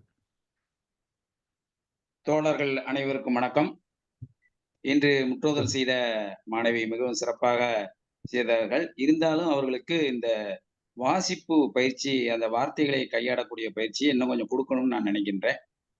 கொஞ்சம் அந்த வந்து வாசிப்பு இருந்தால்தான், குரலை வாசிக்கும் போது ஒரு நல்ல உச்சரிப்போடு இருந்தால் தான் மற்றபடி அதனுடைய அர்த்தங்களை புரிந்து கொள்ளக்கூடிய ஒரு தன்மை வரும். அவர்களுக்கு இன்னும் கொஞ்சம் பயிற்சி வேண்டும் என்பது என்னுடைய சிறிய வேண்டுகோள். மற்றபடி அவருடைய குரல் வளம் சிறப்பாக இருந்தது. வாழ்த்துக்கள். அதேபோல் நம் பேராசிரியருடைய அந்நியார் வனிதாவுடைய இந்த உரை பொழிவு, அந்த உரை சிந்தனையோடு கூடிய எல்லா விதமான எடுத்துக்காட்டுகளோடு ஒவ்வொரு குரலுக்குமே அவர்கள் கூறிய எடுத்துக்காட்டுகளை கேட்க கேட்க மிகவும் சந்தோஷமாக இனிமையாக இருந்தது. ரொம்ப சிறப்பா சொன்னாங்க. அதே போல இந்த குரல்ல வந்து வழக்கம் போல எனக்கு வந்து ஒரு சில சந்தேகங்கள் எப்பயுமே இருந்துட்டு தான் இருக்கும். அதை ஒண்ணும் மாத்த முடியல. அதே போல இன்னைக்கு அந்த ஆரம்பிக்கிறதுக்கு முன்னாடி பேராசிரியர் ஒன்றை சொன்னாரு. நான் ஒருத்தரை தேடிக்கிட்டு இருந்து அவங்க கூடயே இருக்கிறாங்கன்னு சொன்னாப்புல. அப்ப அதற்கு கூட இந்த இடத்துல ஒரு குரல் இருக்குது. கடனறிந்து காலம் கருதி இடனறிந்து உடன் இருப்பார் தலை அப்படின்னு கூட அந்த குரலை எடுத்துக்கலாம். அதனால அவரு உடன் இருந்தது வந்து நம்ம இந்த குரலை கூட எடுத்துக்கலாம். அதே போல தொகைச்சொல்லி தூவாத நீக்கி நகைச்சொல்லி நன்றி பயப்பதாம் தூது அப்படின்னு சொல்றாங்க. ரைட்டு. தொகைச்சொல்லி அப்படிங்கிறது சரிதான். ஒரு வந்து சொல்லி அனுப்புறாங்க. அதை வந்து விரிச்சுக்கிட்டு வளவலன்னு சொல்லாம தொகுத்து சொல்றதுல வந்து ஒரு அர்த்தம் இருக்கு, சொல்லிடலாம். அதே மாதிரி அவருடைய மனம் குளிரும்படி, சந்தோஷப்படும்படி சொல்லிடலாம். ஆனா இன்னாத சொற்களை நீக்குதல், அதாவது வேண்டாத சொற்களை சொல்லாம இருத்தல்னா, அது வந்து கொஞ்சம் முடியுமான்னு தெரியல. அத வந்து இவர் சொல்றத அவர்ட்ட சொல்லக்கூடாதுன்னு சொல்றாரா? இல்ல அவர் சொல்றத இவர்ட்ட சொல்லக்கூடாதுன்னு சொல்றாங்களா? இல்ல 2 பேர்ட்டயும் சொல்றதையே வந்து இவரே வந்து அத எடிட் பண்ணிறலாமா? அப்படிங்கிற ஒரு சிந்தனைய சொல்றாங்களா? அப்படின்னு வந்து தூவாத நீக்கி அப்படின்னு சொல்லும்போது, அப்ப அது எப்படிப்பட்ட சொல்லா இருக்குன்னு சொல்லி அவரே தூதுவரே கண்டுபிடிச்சுக்கணுமா? அப்படின்னு அவருக்கு வந்து அந்த உரிமை குடுத்துருக்காங்களா? அப்படின்னு நம்ம கொஞ்சம் யோசிக்க வேண்டியது இந்த குறள்ல. அடுத்ததா பார்த்தீங்கன்னா, தூய்மை, துணைமை, துணிவுடைமை இம்மூன்றின் வாய்மை வலியுரைப்பான் பண்பு அப்படின்னு இருக்கு. இதுலயும் 3ன்னு தான் சொல்றாங்க. அதுக்கு அடுத்தது வாய்மை அப்படிங்கிறத வந்து நம்ம அடுத்தது இந்த 3ஐயும் உண்மையாக எடுத்துக்கொண்டு சொல்ல வேண்டும் என்று சொல்கிறார்களா? இல்லை இந்த 3ம் வாய்த்தவன் தான் தூதுவன் அப்படிங்கிறத சொல்றாங்களா? அதேபோல இந்த உண்மையுமே வந்து உண்மைய சொல்ல மாட்டாங்க. ஆனா உண்மைய சொல்லணும் அப்படிங்கிறத வந்து வள்ளுவர் வலியுறுத்தி சொல்றாரா? அப்படின்னு கொஞ்சம் ஒரு சின்ன சந்தேகம் தான். அ அதே மாரி விடுமாற்றம் வேந்தர்க்கு உரைப்பான் வடுமாற்றம் வாய்சோரா வன்கணவன் அப்படின்னு சொல்றாரு. அதாவது இதுலயும் இந்த குறளுக்குமே வந்து அப்படிதான். அவர் வந்து எது சொல்றாங்களோ, அத வந்து இங்கிருந்து சொல்லப்பட்ட செய்திகளை வந்து எந்த விதமான மாற்றமும் இல்லாமல் சொல்ல வேண்டும். அதேபோல் வடுமாற்றம் தேவையில்லாதது செய்திகளை, சொற்களை வந்து இவருக்கு வந்து ஏற்கனவே சொல்ல முடியாத ஒரு சூழ்நிலை வந்தா கூட, இல்ல கஷ்டங்கள் வந்தா கூட, அந்த இத வந்து சொல்ல வேண்டியதில்ல. அப்படின்னு சொல்ற மாரி கொண்டு போறாங்க. அப்ப இப்படி சொல்லும்போது, ஒரு தூது அப்படிங்கிறது வந்து நம்ம ஏதோ மறைச்சு சொல்ற மாரி இருக்குமே அப்படிங்கிறது ஒரு டவுட் இருக்கு. இன்னொன்னு, இந்த ஒற்றர்களுக்கும், தூதுக்கும் எதுவும் சம்மந்தம் இருக்கிறதா? அப்படின்னு பார்த்தா, அப்ப ஒற்றர்களுக்கும், தூதுக்கும் என்ன வித்தியாசம் அப்படின்னு பார்த்தோம்னா, ஒன்று வந்து ஒற்றர்கள் என்பது வந்து எதுவுமே இல்லாமல், செய்திகள் இல்லாமல் அங்கு சென்று பார்த்து வருவதை நம்ம எடுத்துக்கொள்ளலாம். ஆனா தூதுவர்கள் வந்து கையிலேயே அந்த செய்திய கொண்டு போறாம வச்சுக்கலாமா? ஆனா திருவள்ளுவர் வந்து அதையும் உற்றாடலையும் வந்து இந்த அதிகாரத்த பயன்படுத்தி இந்த மாரி போறவங்களுக்கு பண்புகள் இருக்கணும். இந்த தன்மையெல்லாம் இருக்குன்னு சொல்றாங்க. அதே மாரி தூதுவருக்கும் இந்த மாரி இருக்கணும்னு சொல்றாங்க. ஆனா இந்த 2க்குமே கொஞ்சம் வித்தியாசங்கள் இருக்கத்தான் செய்யுது. அதை கொஞ்சம் இன்னும் கொஞ்சம் விளக்கி பேராசிரியர்கள் சொன்னா கொஞ்சம் நல்லா இருக்கும்னு நினைக்கின்றேன். வாழ்க வளமுடன். வணக்கம், வாழ்த்துக்கள். கணேசன் சாத்தூர் கணேசன் தோழருக்கு வந்து சின்ன சந்தேகம் கிடையாது. அது எப்பவுமே உங்களுக்கு ஒரு தொடர் சந்தேகம் தான். ஆமா. மிக்க மகிழ்ச்சி. ஆ வ அ அது ரொம்ப எளிமையான விஷயம் தான். தூதுக்கும், ஒற்றுக்கும். ஒற்று என்பது ஒன்றை அறிவதற்காக தெரியாத ஒன்றை தெரிந்து கொள்வது, ஒன்றை அறிவது ஒற்று. தூது என்பது பகிர்தல். தனக்கு தெரிந்த ஒரு செய்தியை இன்னொருவரோடு பகிர்தல் என்கிற நிலையில் தான் நாம இலக்கியத்தின் அடிப்படையில பார்ப்போம். இன்னமும் அது தொடர்பா நெறைய பேசுவாங்க. ஏன்னா, நான் நெறியாளர் என்கிற முறையில் கருத்து சொல்வது கிடையாது. இருந்தாலும் நீங்க வந்து தொடர் சந்தேகம் அது தொடர் வண்டியா இருக்கிறதுனால நம்ம அடிக்கடி சொல்ல வேண்டியிருக்கு. நன்றி தோழர். சிவசுப்ரமணியன் தோழர் நான் பார்க்கல. தோழர் பேசுங்க. தொடர் வண்டிய வந்து அந்துவாம இருக்கிறது தான் நல்லது. இல்ல அதுக்கு பேரே தொடர்வண்டி இல்ல. இல்ல. நீங்க ஒரு விஷயம் தோழர். தொடர்வண்டின்னு சொன்ன பிறகு அது எப்படி ஆகும்? பேரே அதானே. வாய்ப்பே இல்ல. நன்றி, நன்றி. நன்றி, நன்றி. நன்றி, நன்றி, நன்றி. நன்றி. அத சிவசுப்ரமணியன் தோழர். அன் அ அன்பான தோழர்கள் அனைவருக்கும் வணக்கம். நான் இப்பொழுதுதான் வந்தேன். இருந்தாலும் முற்றோதல் செய்த மாணவி அழகேஸ்வரியா என்பவரை பாராட்டி வாழ்த்துகிறேன். அடுத்து உரைப்பொழிவாளர் முனைவர் வனிதா அவர்களையும் பாராட்டி வாழ்த்துகிறேன். ஒன்றே ஒன்று முக்கியமானது ஒன்றை பதிவு செய்ய விரும்புகிறேன். அதாவது நேற்றுக்கு எதேச்சையாக எனக்கு ஒரு வேலை வந்தது. நெறியாளராக அரசியல் அம்மா நடத்தினார்கள். பாதியில வந்து இணைஞ்சேன். உண்மைக்கு பெண்களுக்கு வாய்ப்பு கொடுத்தால், ஆண்கள் மட்டும் பெண்களுக்கு வாய்ப்பு கொடுத்தால், அவங்க திறமையின் எல்லாம் அபரிமிதமான திறமை இருக்கிறது என்பதை நாம் புரிந்து கொள்ளலாம். உண்மைக்கு என்னை விட பல மடங்கு நேர்த்தியாக நெறியாளராக நேற்று செயல்பட்டதை நான் கண்கூடாக பார்த்தேன். அதனால் பேராசிரியர் அவர்களுக்கு ஒன்றே ஒன்று சொல்ல விரும்புகிறேன். முதலில் உங்களுக்கு பணி நிமித்தமாக ஏதாவது நீங்கள் வர முடியாவிட்டால் முன்னுரிமையாக அறச்செல்வி டீச்சருக்கே கொடுங்கள். டீச்சர் அறச்செல்வி அவர்களுக்கு முன்னுரிமையாக அவர்களிடம் கேட்டு அவர்களுக்கும் வேலை இருந்தால் என்னை இரண்டாம் பட்சமாக கேட்குமாறு தாழ்மையோடும் கேட்டுக்கொள்கிறேன். இது ஒரு முக்கியமான ஒன்று, அதை பதிவு செய்ய வேண்டும் என்று நினைத்தேன். அடுத்து இந்த தூதுங்கிறதுக்கு ஒற்றுங்கிறதுக்கு ரொம்ப வித்தியாசம். அடுத்து முதல் குறள், மூணாவது குறள், நூலாருள் நூல்வல்லான். எவ்வளவு அருமையான வார்த்தையை போடுறாரு பாருங்க திருவள்ளுவர். நூலாருள் நூல்வல்லர். மொத்தத்துல அது என்ன வந்ததுன்னா, கற்றவரில் தலைமை பீடத்தில் இருப்பவர்கள். அதாவது அறிவோடு மட்டும் இருந்தா போதாது, அறிவில் தெளிவு உள்ளவர்களாக இருக்கணும். சொல்வன்மை, அதாவது உன்னதமான மொழி நடை. இப்ப நான் பத்திரிகைகள் வாயிலாக ஒன்றை தெரிந்திருக்கிறேன். அதாவது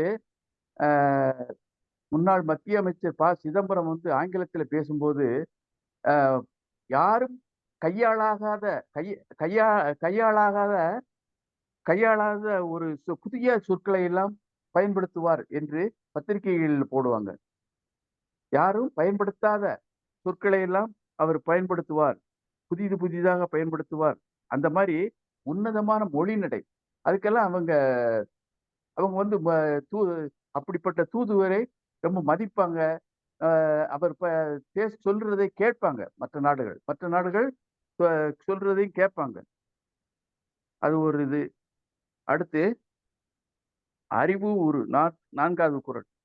அறிவு உரு ஆராய்ந்த கல்வி அப்படின்னு இருக்குல்ல, இம்மூன்றும்னு வருது. உரு ரொம்ப முக்கியம்.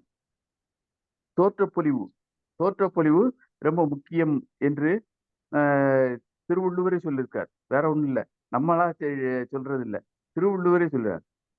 தோற்றப்பொழிவை கண்டு மிரள்வார்கள், தோற்ற வசீகரத்தால் மயங்குவார்கள். தோற்ற வசீகரத்தில் மயங்குவாங்க. இதுக்கு ஒண்ணு சொல்லலாம். ஆங்கிலேயர்கள் இந்தியாவுக்கு வந்ததும் நம்மெல்லாம் அவங்க பேசுற மொழியையும் அவங்க ஆளையும் அவங்க நிறத்தையும் பார்த்து மிரண்டு போயிட்டாங்க இந்தியர்கள் பொதுவா. அதனாலதான் அவங்க இந்தியாவை வளைக்கிறதுக்கு எளிதா போச்சு. அது ஒரு முக்கியமானது. அது தோற்றப்பொழிவு இவர் திருவள்ளுவர் சொல்லியிருக்கிறாரு. அடுத்து தொகை சொல்லி தூவாத நீக்கி அப்படிங்கிறதுல வேற ஒண்ணும் இல்லை. சுருக்கமா சொல்லணும்னா, தூதுவர்கள் தந்தி போல சொல்லணும்.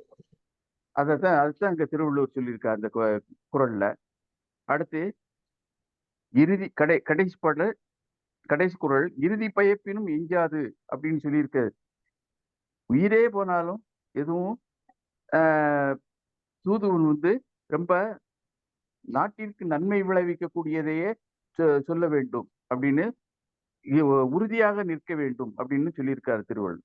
இதுக்கு முக்கியமா என்னன்னா, தியாக மனப்பான்மை இருக்கணும். நாட்டுப்பற்று இருக்கணும் முக்கியம். நாட்டுப்பற்றோட தியாக மனப்பான்மை.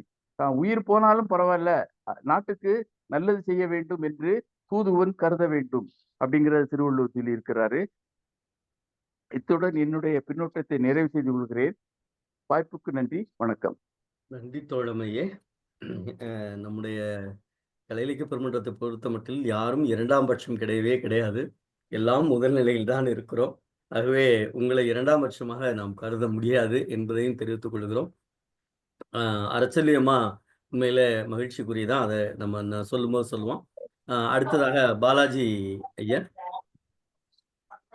அனைவருக்கும் வணக்கம்.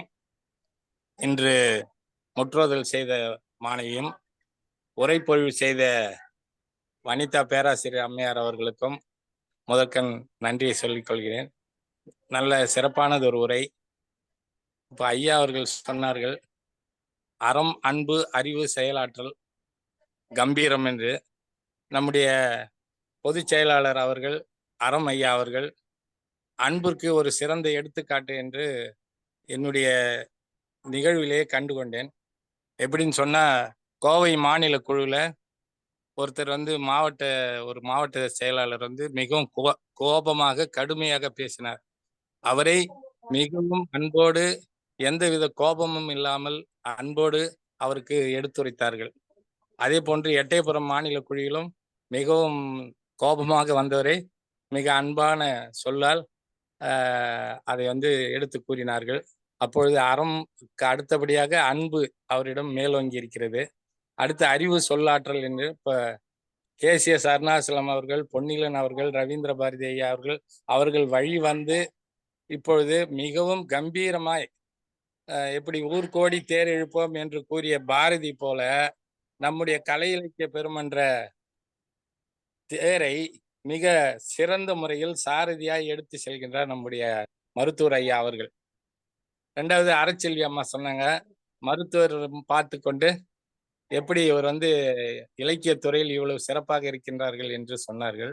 அது மிகவும் எல்லோருக்குமே அந்த வாய்ப்பு கிட்டாது. மருத்துவத்துறையிலும் மிக சிறப்பாக இருக்கின்றார். இலக்கிய துறையிலும் இன்றைக்கு இலக்கிய போராளியாய் இன்று இருக்கின்ற சனாதன இலக்கியத்திற்கு எதிரான ஒரு போராளியாய் இன்றைக்கு நம்முடைய பொதுச் செயலாளர் அவர்கள் கிடைத்திருக்கின்றார்கள். இது எனவே தமிழ்நாடு கலை இலக்கிய பெருமன்றத்துக்கும் மற்ற அனைத்து ஆளுமைகளுக்கும் இது ஒரு பெரிய வரப்பிரசாதமாக இருக்கிறது. அவருடைய தொண்டு பல்லாண்டு வாழ்க என்று கூறி வாய்ப்பளித்தமைக்கு மிகவும் நன்றி. பாலாஜி தோழருக்கு மிக்க மிக்க மிக்க மிக்க மிக்க மிக்க நன்றி. என ஒரு நல்ல ஒப்பீடு. அதாவது மனம் திறந்த பாராட்டு என்பதை காட்டிலும் உள்ளதை உள்ளபடியே சொல்லியிருக்கிற உங்களுக்கு மனம் நிறைந்த நன்றிகள். அடுத்ததாக தோழர் சிறப்புக்குரிய நெறியாள்கை மிக்க பெண் ஆளுமை அம்மா அரசெல்வி அம்மா. அனைவருக்கும் வணக்கம். இன்றைய தலைப்பு தூது. இந்த தலைப்புக்கு ஏற்ற மாதிரி இன்றைய உரையாசிரியரும் முற்றோதல் செய்த மாணவியும் சிறப்பாக செய்தார்கள். முற்றோதல் செய்த மாணவிக்கு வாழ்த்துக்கள், பாராட்டுக்கள். அடுத்து இன்றைய உரையாசிரியர் அவரின் கல்வி பணி, தமிழ் பணி, அப்பப்பா கேட்கவே ஆச்சரியமாவும் இருந்துச்சு, அதே சமயம் மகிழ்ச்சியாகவும் இருந்துச்சு. எத்தனை விருதுகள், எத்தனை படைப்புகள், அருமை அருமை. அம்மா அவர்களுக்கு வாழ்த்துக்கள். அம்மாவோட அந்த தமிழ் முதல்ல அவங்க ஆரம்பிக்க முன்னாடி தமிழுக்கு ஒரு வாழ்த்து சொன்னாங்க, அருமையா இருந்துச்சு. அதே சமயம் ஒவ்வொரு குறளுக்கும் சொன்ன எடுத்துக்காட்டுகள், கருத்துக்கள், அந்த கொண்டு போன விதம், அவங்க எந்த இடத்துலயும் ஒரு திணறல் கிடையாது, ஒரு தொய்வு கிடையாது. சொல்ல வந்த கருத்தை அழகான வார்த்தைகளில் அழகாக கொண்டு போனாங்க. அம்மையார் அவர்களோட தமிழ் பணியை இங்க நன்கு உணர முடிந்தது. அவங்க உரையாசிரியரா இருந்து இந்த குறள் 10 குறளுக்கும் விளக்கம் சொல்லும் போது அவர் தமிழின் பால் எந்த அளவுக்கு ஈடுபாடு இருக்காங்க அப்படின்றது நல்லா தெரிஞ்சது. பொதுவாகவே தூது என்பது அப்படின்னு வச்சுக்கிட்டோம்னா, இதிகாச காலத்துல இருந்து இன்னைய வரைக்குமே தூதுபவர்கள் சரியாக தங்கள் பணியை செய்தால் மட்டுமே அதில் வெற்றி கிடைக்கும். இன்றைய குறள்ல அந்த தூது போறவங்களுக்கு என்னென்ன தகுதி இருக்கணும்ன்றத சொல்லியிருக்காங்க. இதிகாச காலத்துல மகாபாரதத்துல பார்த்தா சஞ்சயன், உலுகன் இவங்களோட பணி அருமை. ராமாயணத்துல பார்த்தா அங்கதன், அனுமன் இவங்களோடது. அப்புறம் கோவூர் கிழார், ஔவையார் இவங்களை எல்லாத்தையுமே நம்ம சிறந்த தூதுபவர்கள் அப்படிங்கும் போது நம் நினைவுக்கு வருபவர்களாக இருக்காங்க. ஒரே ஒரு நிகழ்ச்சியை மட்டும் நான் பதிவு பண்ணணும்னு ஆசைப்படுறேன். அந்த முதல் குறளுக்கு பாரிஸ் நகரத்துல 1822ஆம் ஆண்டு மே 20 ட்ரெடிக் பாசி அப்படின்றவர் பிறந்தாரு. நல்ல படிப்புல கெட்டிக்காரரா இருந்து சட்டத்துறையில படிச்சு ஒரு அரசாங்க உத்தியோகத்துல இருந்தாரு, கணக்கராக. ஆனாலுமே அந்த வேலை அவருக்கு திருப்தியானதாக இல்லை. அந்த சமயத்துலதான் பிரான்ஸ், இங்கிலாந்து, துருக்கி இந்த 3 நாடும் சேர்ந்து ரஷ்யாக்கிட்ட போர் புரியுது. போர் 2 தரப்புலையும் பலத்த சேதத்தை உண்டாக்குது, இழப்புகள் அதிகம். அவருக்கு இது ஒரு நெருடலாவே இருக்கு. ஏதாவது செய்யணும், இந்த போரே நடக்கக்கூடாது, பெரு நாடுகளுக்கு இடையே போருனாலும் எந்த சின்ன நாடா இருந்தாலும் பெரிய நாடா இருந்தாலும் இழப்புகள் அதிகம். இதை நிறுத்த என்ன செய்ய வேண்டும் அப்படின்னு யோசிச்சுட்டு இந்த போரை விரும்பாத நாடுகள்னு இருக்கும் பாருங்க, அந்த நாடுகள் எல்லாத்தையும் ஒருங்கிணைச்சு அதுக்கு ஒரு கொள்கை வகுத்து ஒரு சட்டம் இயற்றி அதுக்கப்புறம் இந்த போர் செய்யக்கூடிய நாடுகளை அணுகி சமாதான புறாவாக இவர் செயல்பட்டார். அப்படி சமாதான புறாவாக செயல்பட்ட இவருக்கு தான் உலக அமைதிக்கான முதல் நோபல் பரிசு வழங்கி இந்த உலகம் தனது நன்றியை தெரிவித்துக் கொண்டது. இன்றைய தலைப்புக்கு தூது என்பதால் அவரை பற்றி நாம் நம் மன்றத்தில் தெரிவித்து மகிழ்ச்சி கொண்டாடுவோம் என்று கூறி இந்த பதிவை சொன்ன. அடுத்து நம்ம ரவீந்திர பாரதி ஐயா அவர்கள் அன்பு அறிவு அறம், அன்பு அறிவு அறம் இந்த மூன்றையும் ரொம்ப வலியுறுத்தி சொல்லும் போது எனக்கு ரொம்ப மகிழ்ச்சியா இருந்தது. ஏன்னா இந்த 3 பேரும் எங்க குடும்பத்தில் இருப்பவர்கள். எங்க பெரிய நாங்க 5 பேர் அக்கா தங்கச்சி, 2 பையன்க. எங்க பெரிய அக்கா பேரு வண்டார் குழலி. எனக்கு அடுத்த அக்கா பேரு அறிவுக்கண்ணு. பெரியார், தந்தை பெரியார் அவர்கள் தூக்கி பெயர் வச்சாரு. அவங்கள அறிவுன்னு தான் கூப்பிடுவோம். அடுத்து நானு அறச்செல்வி, என்ன அறம் அப்படின்னு தான் கூப்பிடுவாங்க. எனக்கு நேர் அடுத்த தங்கச்சி பேரு அன்பு செல்வி, அவளை அன்புன்னு தான் கூப்பிடுவாங்க. கடைசி தங்கச்சி தமிழ் செல்வி. இந்த 3 எங்க போனாலும் அன்பு அறிவு அறம், ஒரு பாட புத்தகத்துல ஒரு நோட்ல எழுதி இருந்தா கூட அன்பு அறிவு அறம்னு சொல்லுது. இந்த 3மே உலக வாழ்க்கையா இருந்தாலும், துறவரமா இருந்தாலும், இல்லறமா இருந்தாலும், இது 3ம் தூதுவராக இருந்தாலும் மிக முக்கியம் என்பதை உணர்ந்த ஒரு சொல். இதை ஐயா அவர்கள் அடிக்கடி இன்று அவர் உரையின் போது பின்னோட்டத்தின் போது கூறும்போது எனக்கு அவ்வளவு மகிழ்ச்சியாக இருந்தது. அடுத்து மீண்டும் உரையாசிரியர் அவர்களுக்கு என மனமார்ந்த நன்றியை தெரிவித்துக் கொண்டு வாய்ப்புக்கு நன்றி, வணக்கம். நன்றி தோழமையே, மிக்க மகிழ்ச்சி. ஐயா ஒண்ணே ஒரு விஷயம் விட்டுட்டேன். நம்ம சுப்பிரமணியன் ஐயா அவர்களுக்கு எனது மனமார்ந்த நன்றியை தெரிவித்துக் கொள்கிறேன். ஐயா அவர்களின் பாராட்டுக்கும் நன்றி. ஐயா, நான் தங்களிடமும் தங்களை போன்றோரிடமும் கற்றுக்கொண்ட பாடம் தான் நேற்று அந்த நிகழ்வில் என்னோட திறமை வெளிப்பட்டது என்றால் அதுதான் காரணம். தனிப்பட்ட அறச்செல்விக்கு என்று எதுவும் இல்லை. தங்களை போன்ற பெரியோர்கள் ஆளுமைகளிடமிருந்து நான் கற்றுக்கொண்டதுதான். ஆகையினால் எப்பொழுதும் நீங்களே அந்த இடத்திற்கு இருந்தால்தான் எனக்கு பார்ப்பதற்கும் கேட்பதற்கும் பெருமையாகவும் சிறப்பாகவும் இருப்போம். தங்களை போன்றவரிடம் கற்றுக்கொள்ள எனக்கு நிறைய இருக்கிறது. இங்க வர்றவங்களை பார்க்கும்போது நான்லாம் ஜுஜுபி, ஒண்ணுமே இல்லை. ஐயோ, இவ்வளவு பேர் நல்ல வார்த்தை. நல்லா சுஜிபி ஜுஜுபி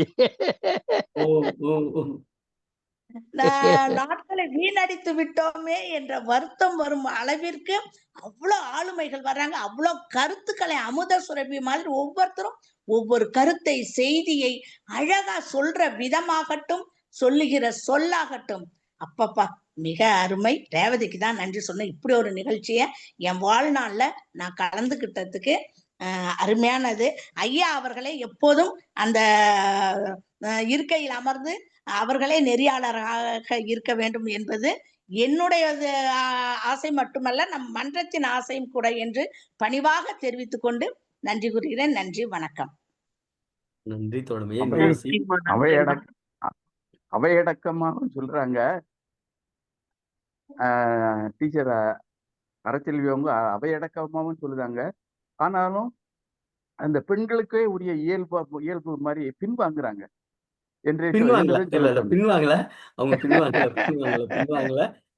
இல்ல, நீங்களே பார்க்கலாமா, அவ்வளவு நேர்த்தியா இருந்துச்சு. எனக்கு ரொம்ப மகிழ்ந்தேன்.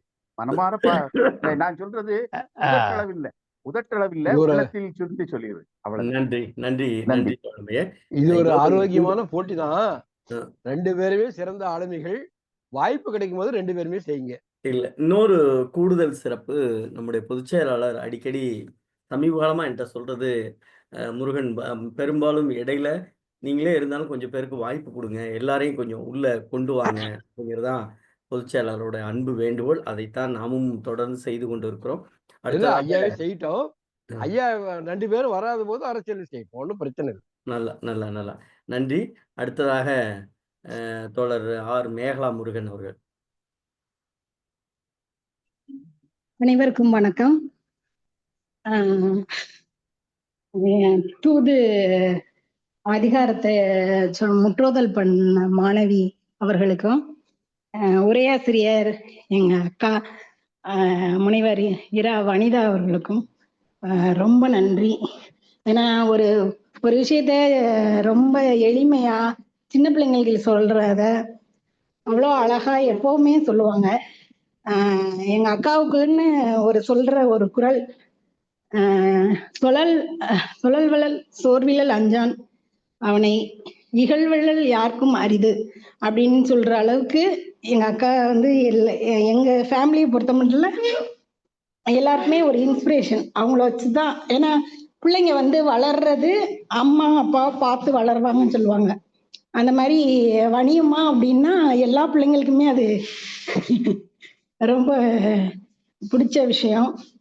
அவங்க இன்னைக்கு இணைஞ்சு தூதை ரொம்ப அழகாவும் எளிமையாகவும் எல்லாரும் புரியும்படியுமா சொன்னதுக்காக மிக்க நன்றி.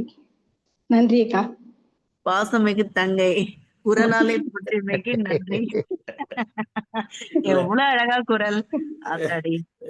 எனக்கு அவங்க என்னுடைய இணையர் மேகலா சொன்னதுல எனக்கு என்ன ஒரு மகிழ்ச்சினா, எங்க வீட்டு இருக்கக்கூடிய குறிப்பா பெண் பிள்ளைகள் எல்லாமே வனிதாம்மா மாதிரி இருக்கணும், வனியம்மா மாதிரி இருக்கணும், எல்லா பிள்ளைங்களுமே. அது அது அது ஒரு சின்ன பிள்ளையில இருக்கும்போது யாரு மாதிரிப்பா வரணும் அப்படின்னா வனியம்மா மாதிரி வரணும் அப்படிங்கிறதான் பிள்ளைங்களுடைய கற்பனை. குறிப்பா ஸ்ரீயோட கற்பனையில அதான். அது அது உண்மையில நல்லா சொல்லியிருக்கீங்க. வாழ்த்துக்கள், ரொம்ப மகிழ்ச்சி. அடுத்ததாக மருது நாகராஜன் தோழர். ஏன்னா இன்னைக்கு ரொம்ப நேரம் ஓடிடுச்சு, நேரம் போயிட்டே இருக்கு. மருது நாகராஜன் தோழர். ஐயா வணக்கம். வணக்கம் தோழர். ஐயா பேசுறது கேக்குதா? கேக்குது, சொல்லுங்க தோழர். எப்போதோ ஒரு நீண்ட காலத்துக்கு பிறகுதான் நான் பேசவே ஆரம்பிக்கிறேன். அதுக்குள்ள இடையில நீங்க நேரம் ஆயிடுச்சு. சொல்லுங்க சொல்லுங்க.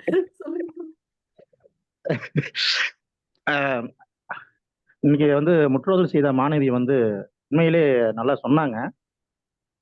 இப்ப தமிழை படிப்பதற்கே ஆள் இருக்காங்கிற மாதிரி ஒரு தேடக்கூடிய ஒரு நிலை இருக்கும்போது, இப்படிப்பட்ட ஒரு மாணவிகளை நம்ம படிக்க சொல்லி ஊக்கப்படுத்துவதை முதன்மையா நம்ம வரவேற்கிறேன்.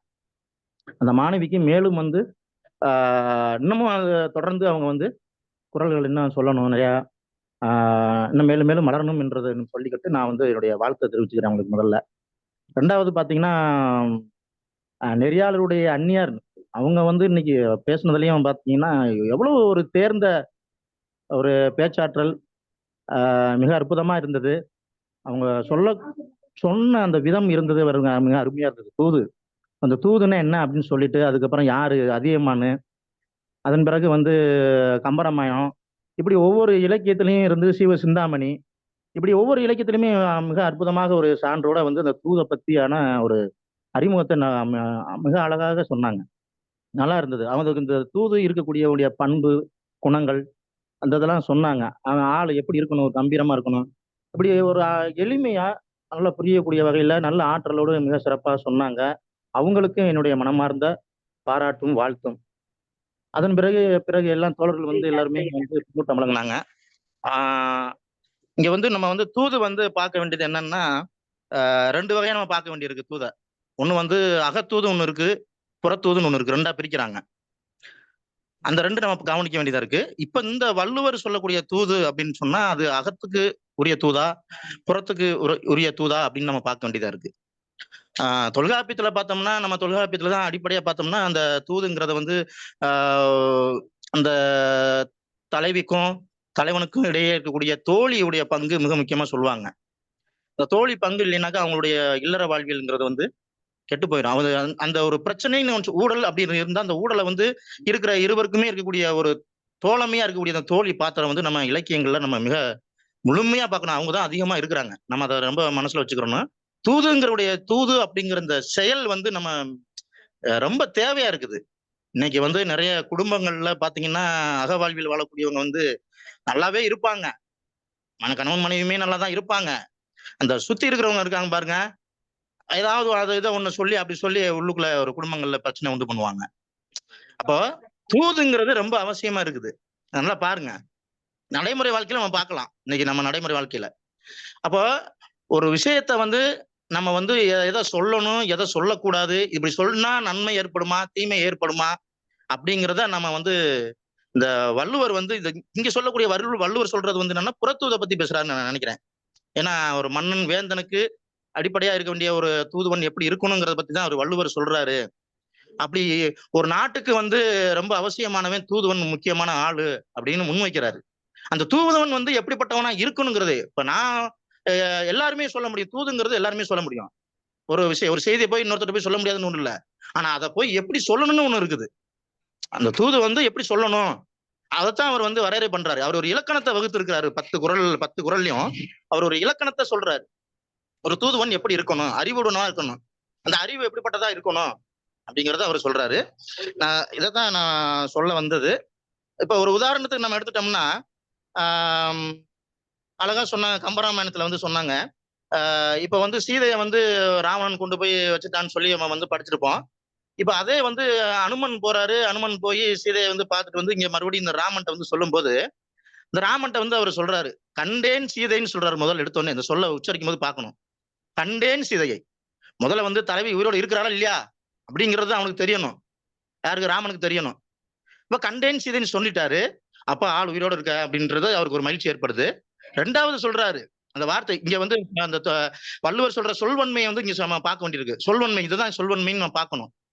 ரெண்டாவது சொல்லும் போது என்ன சொல்றாரு, கற்பிக்கு அடுத்தது வந்து என்னது, அந்த பெண் எப்படி இருக்கிறா, பாதுகாப்பால இருக்கிறாளா அப்படிங்கறது. அப்ப ஒரு அனுமன் வந்து இதை வந்து இல்ல நான் வந்து காணல, சீதையை காணல, இல்ல அவ வந்து கற்புடையவள் இல்ல அப்படின்னு சொல்லிட்டா இந்த ராமனுக்கு என்ன ஆயிருக்கும்? நம்ம அதை சிந்திச்சு பார்க்கணும். இந்த இடத்துலதான் நம்ம வந்து ஒண்ணு சொல்வன்மையை பார்க்கணும். இந்த அறிவு இங்கதான் தேவைப்படுது. இதை நம்ம வந்து பிரிச்சு பார்க்கணும்னு நான் சொல்றேன். அதே மாதிரி இவ்வளவுதான் நான் சொல்ல வந்தது. அதே போல இன்னொன்னு பாத்தீங்கன்னா, நம்ம நாடகங்கள் பார்ப்போம், ஊர்ல நம்ம வள்ளி திரும்ப நாடகம் அதெல்லாம் பார்ப்போம். அதுல நாரதர்னு ஒரு பாத்திரம் வரும்போது எல்லாரும் சொல்லுவாங்க, வந்துட்டான் என் நாரதன், ஏதாவது சொல்லி கலகம் பண்றதுக்கு வந்துட்டான் என் நாரதன். ஆனா இருந்தாலும் இந்த நாரதர் வந்து என்ன பண்றாரு, கலகம் பண்றாரு தான். அந்த கலகம் எது, நன்மையில முடியும் நம்ம சொல்லுவோம். நாரதர் கலகம் நன்மையில முடியும் அப்படின்னு சொல்றோம். இப்படி ஒரு தூதுவன் வந்து எப்படி இருக்க வேணும் அப்படின்னா, ஒரு அறம் சார்ந்து இருக்க வேண்டும். அது அகவாழ்வியலா இருக்கட்டும், புற வாழ்வியலா இருக்கட்டும், இரண்டுக்குமே. இது ரொம்ப வள்ளுவர் வந்து இந்த புறவியலுக்கு தான் அழகா சொல்லியிருக்காரு. அகவாழ்வியலுக்கு சொல்லியிருக்காரா என்னன்னு தெரியல. நம்ம அதையும் பார்க்க வேண்டியிருக்கு. வாய்ப்புக்கு ரொம்ப நன்றி, மகிழ்ச்சி. நன்றி புலமையே. நிறைவு பின்னூட்டமாக நல்லாசிரியர் நாகராஜன் ஐயா. மன்றத்தை மகிழ்வோடு வணங்குகின்றேன். ஒரு குடும்பமே திருக்குறள் குடும்பமாக மாற முடியும் என்று சொன்னால் அது ரவீந்திர பாரதியினுடைய கவித்துவமான சொற்களைப் போல. ரொம்ப நேர்த்தியாக சொன்னார். இது வந்து எப்படிப்பட்ட உறவு, இது குறள் உறவு என்று சொன்னார். அதனால்தான் மற்ற பாக்களினுடைய அமைப்பில இல்லாத தனிச்சொல் ஒன்றை இணைத்துக் கொள்ளுகிற ஒரு நல்ல திருக்குறளினுடைய அமைப்பை கூட வள்ளுவர் தேர்ந்தெடுத்தார். அப்படியானால் அன்புக்கு அங்கே என்ன வேலை? அன்பை சொல்ல வருகிற பொழுது தெரிந்தார் மாட்டும் தெரியாதார் மாட்டும் விரித்து சொல்லுகிற பேராற்றல் அவருக்கு வாய்த்ததாக பார்க்கிறோம். அப்படியானால் அறம் என்ன செய்யும்? அறம் எப்படி எழுதினாலும் இனிமை என்பதை இலக்கிய பெருமன்றத்திற்கு வந்து பார்த்தால்தான் புரியும். அறம் என்று வல்லினரா போடலே என்று நான் மாணவர்களை இனி திட்டமாட்டேன். ஏனென்றால் அறம் என்பது கூறியது, அது எங்கள் பொதுச் செயலாளருடைய மோட்டோ போல. ஆகையினால அறம் என்பதை வரவேற்கின்றேன். அப்படியானால் அன்பும் அறமும் ஆயிற்றே. இந்த நிலையில சகோதரி குறிப்பிட்டார்கள், மிக வியந்து போனேன். ஒரு வண்டார்கோழி தொட்டு, தமக்கை வண்டார்கோழி தொட்டு அன்பு செல்வி வரை அந்த நாற்பெரும் நல்லோரும் அந்த பெரியாரனுடைய பொற்கரங்களினாலே பெயர் சூட்டப்பட்டிருக்கிற நல்ல குடும்பமாக அது காண முடிகிறது. ஆகையினால இன்றைக்கு எல்லா விதத்திலேயுமே மகிழ்ச்சி தான். சாத்தூர் ஐயா வழக்கப்படி கேள்வியின் நாயகனே என்கிற பாடல், திரைப்பட பாடல் தான் எனக்கு நினைவுக்கு வரும் ஐயா பேச தொடங்கினாலே. இன்றைக்கு அவர் முன்வைத்தது மிக அற்புதமான வினா. ஒரு தூதுக்கு எப்படிப்பட்ட வரையறையை, ஒரு தூதுவனுக்கு இப்படிப்பட்ட வரையறையை தர முடிகிறது? அதை மிக அழகாக நேர்த்தியாக விஸ்தரித்து சொன்னார். கடைசியாக பேசிய சகோதரர் மிக நேர்த்தியாக சொன்னார். கற்பினுக்கு அணியை என்று கண்களால் தெரிய கண்ட நிலையை சுட்டி காட்டியது ரொம்ப மகிழ்ச்சி. கண்டானாம் தான் கண்டவாறு என்று வள்ளுவர் சொல்லுகிறார்.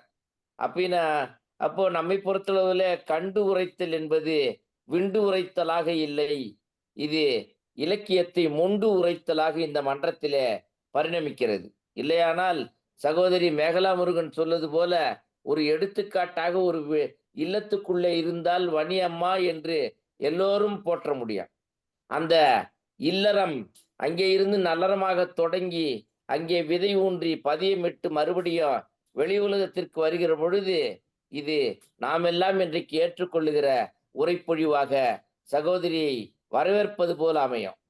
என்னுடைய கொழுந்தனுடைய பராமரிப்பிலே இந்த மன்றம் நித்தம் இயங்குகிற பாதை சுவட்டிலே இன்றைக்கு நான் பயணிக்கிறேன் என்று பெருந்தன்மையோடு சொல்ல முடியும் என்று சொன்னால் அது கருமுருகன் ஐயா செய்த பாக்கியம். அந்நியார் மட்டுமல்ல, அவர் மிகச்சிறந்த அண்ணலார் என்று சொல்லுவேன். அதே நேரத்தில் இன்றைய உரையில நான் ஒன்றை புதிதாக கற்றுக்கொண்டேன். ஒன்றை எடுப்பாக எவ்வாறு சொல்ல வேண்டும், எங்கே தொடுக்க வேண்டும், எவ்வாறு முடிக்க வேண்டும் என்கிற அமைப்பு ரீதியாக மிக நேர்த்தியான நல்ல ஆய்வுரையை தந்தார்கள்.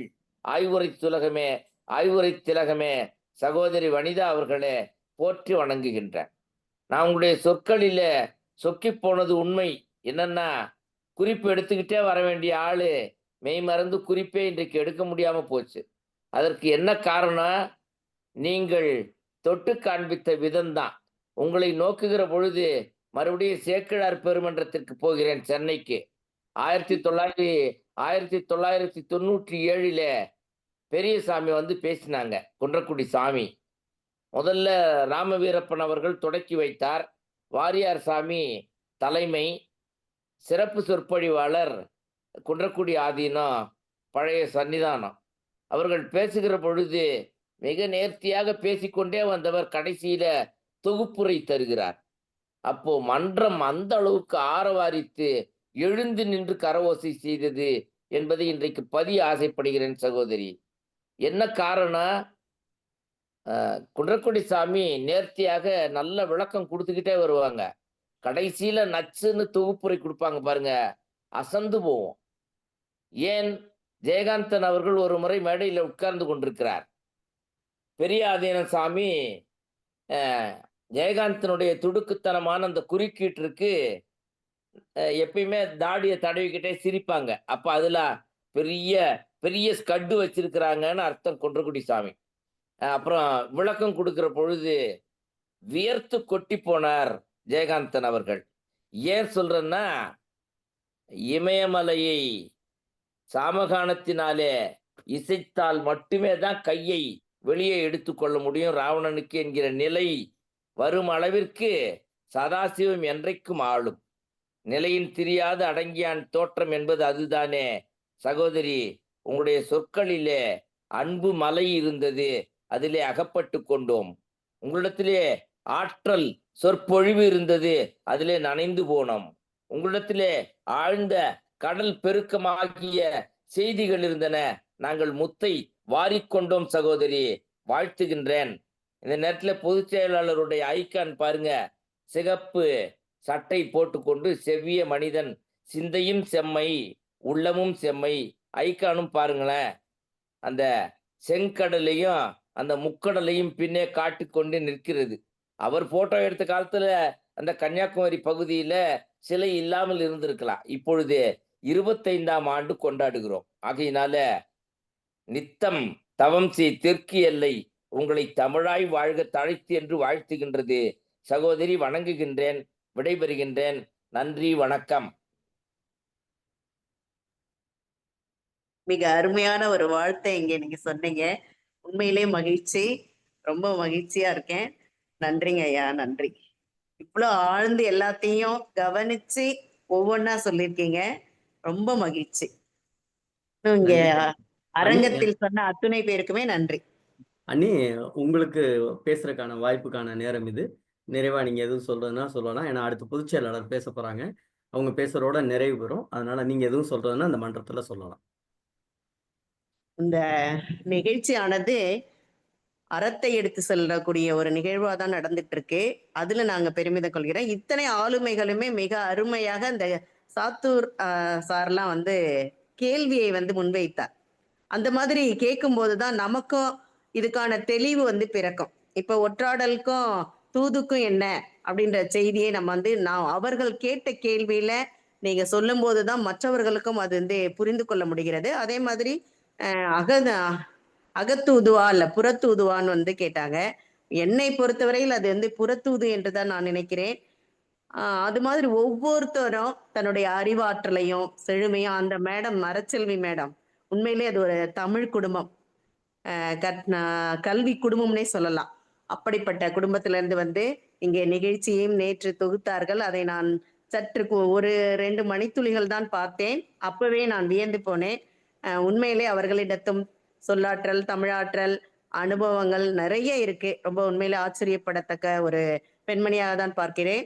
அது மட்டுமல்ல, அவர்கள் நிகழ்ச்சியை தொகுக்க வேண்டும் என்று சொன்னார்கள். அவங்க பின்வாங்கல. அந்த கருத்துக்கு நானும் வந்து உடன்படுறேன். ஏன்னா அவர்கள் வந்து விட்டு கொடுக்குறாங்க, அவ்வளவுதான். அவங்களால முடியும்.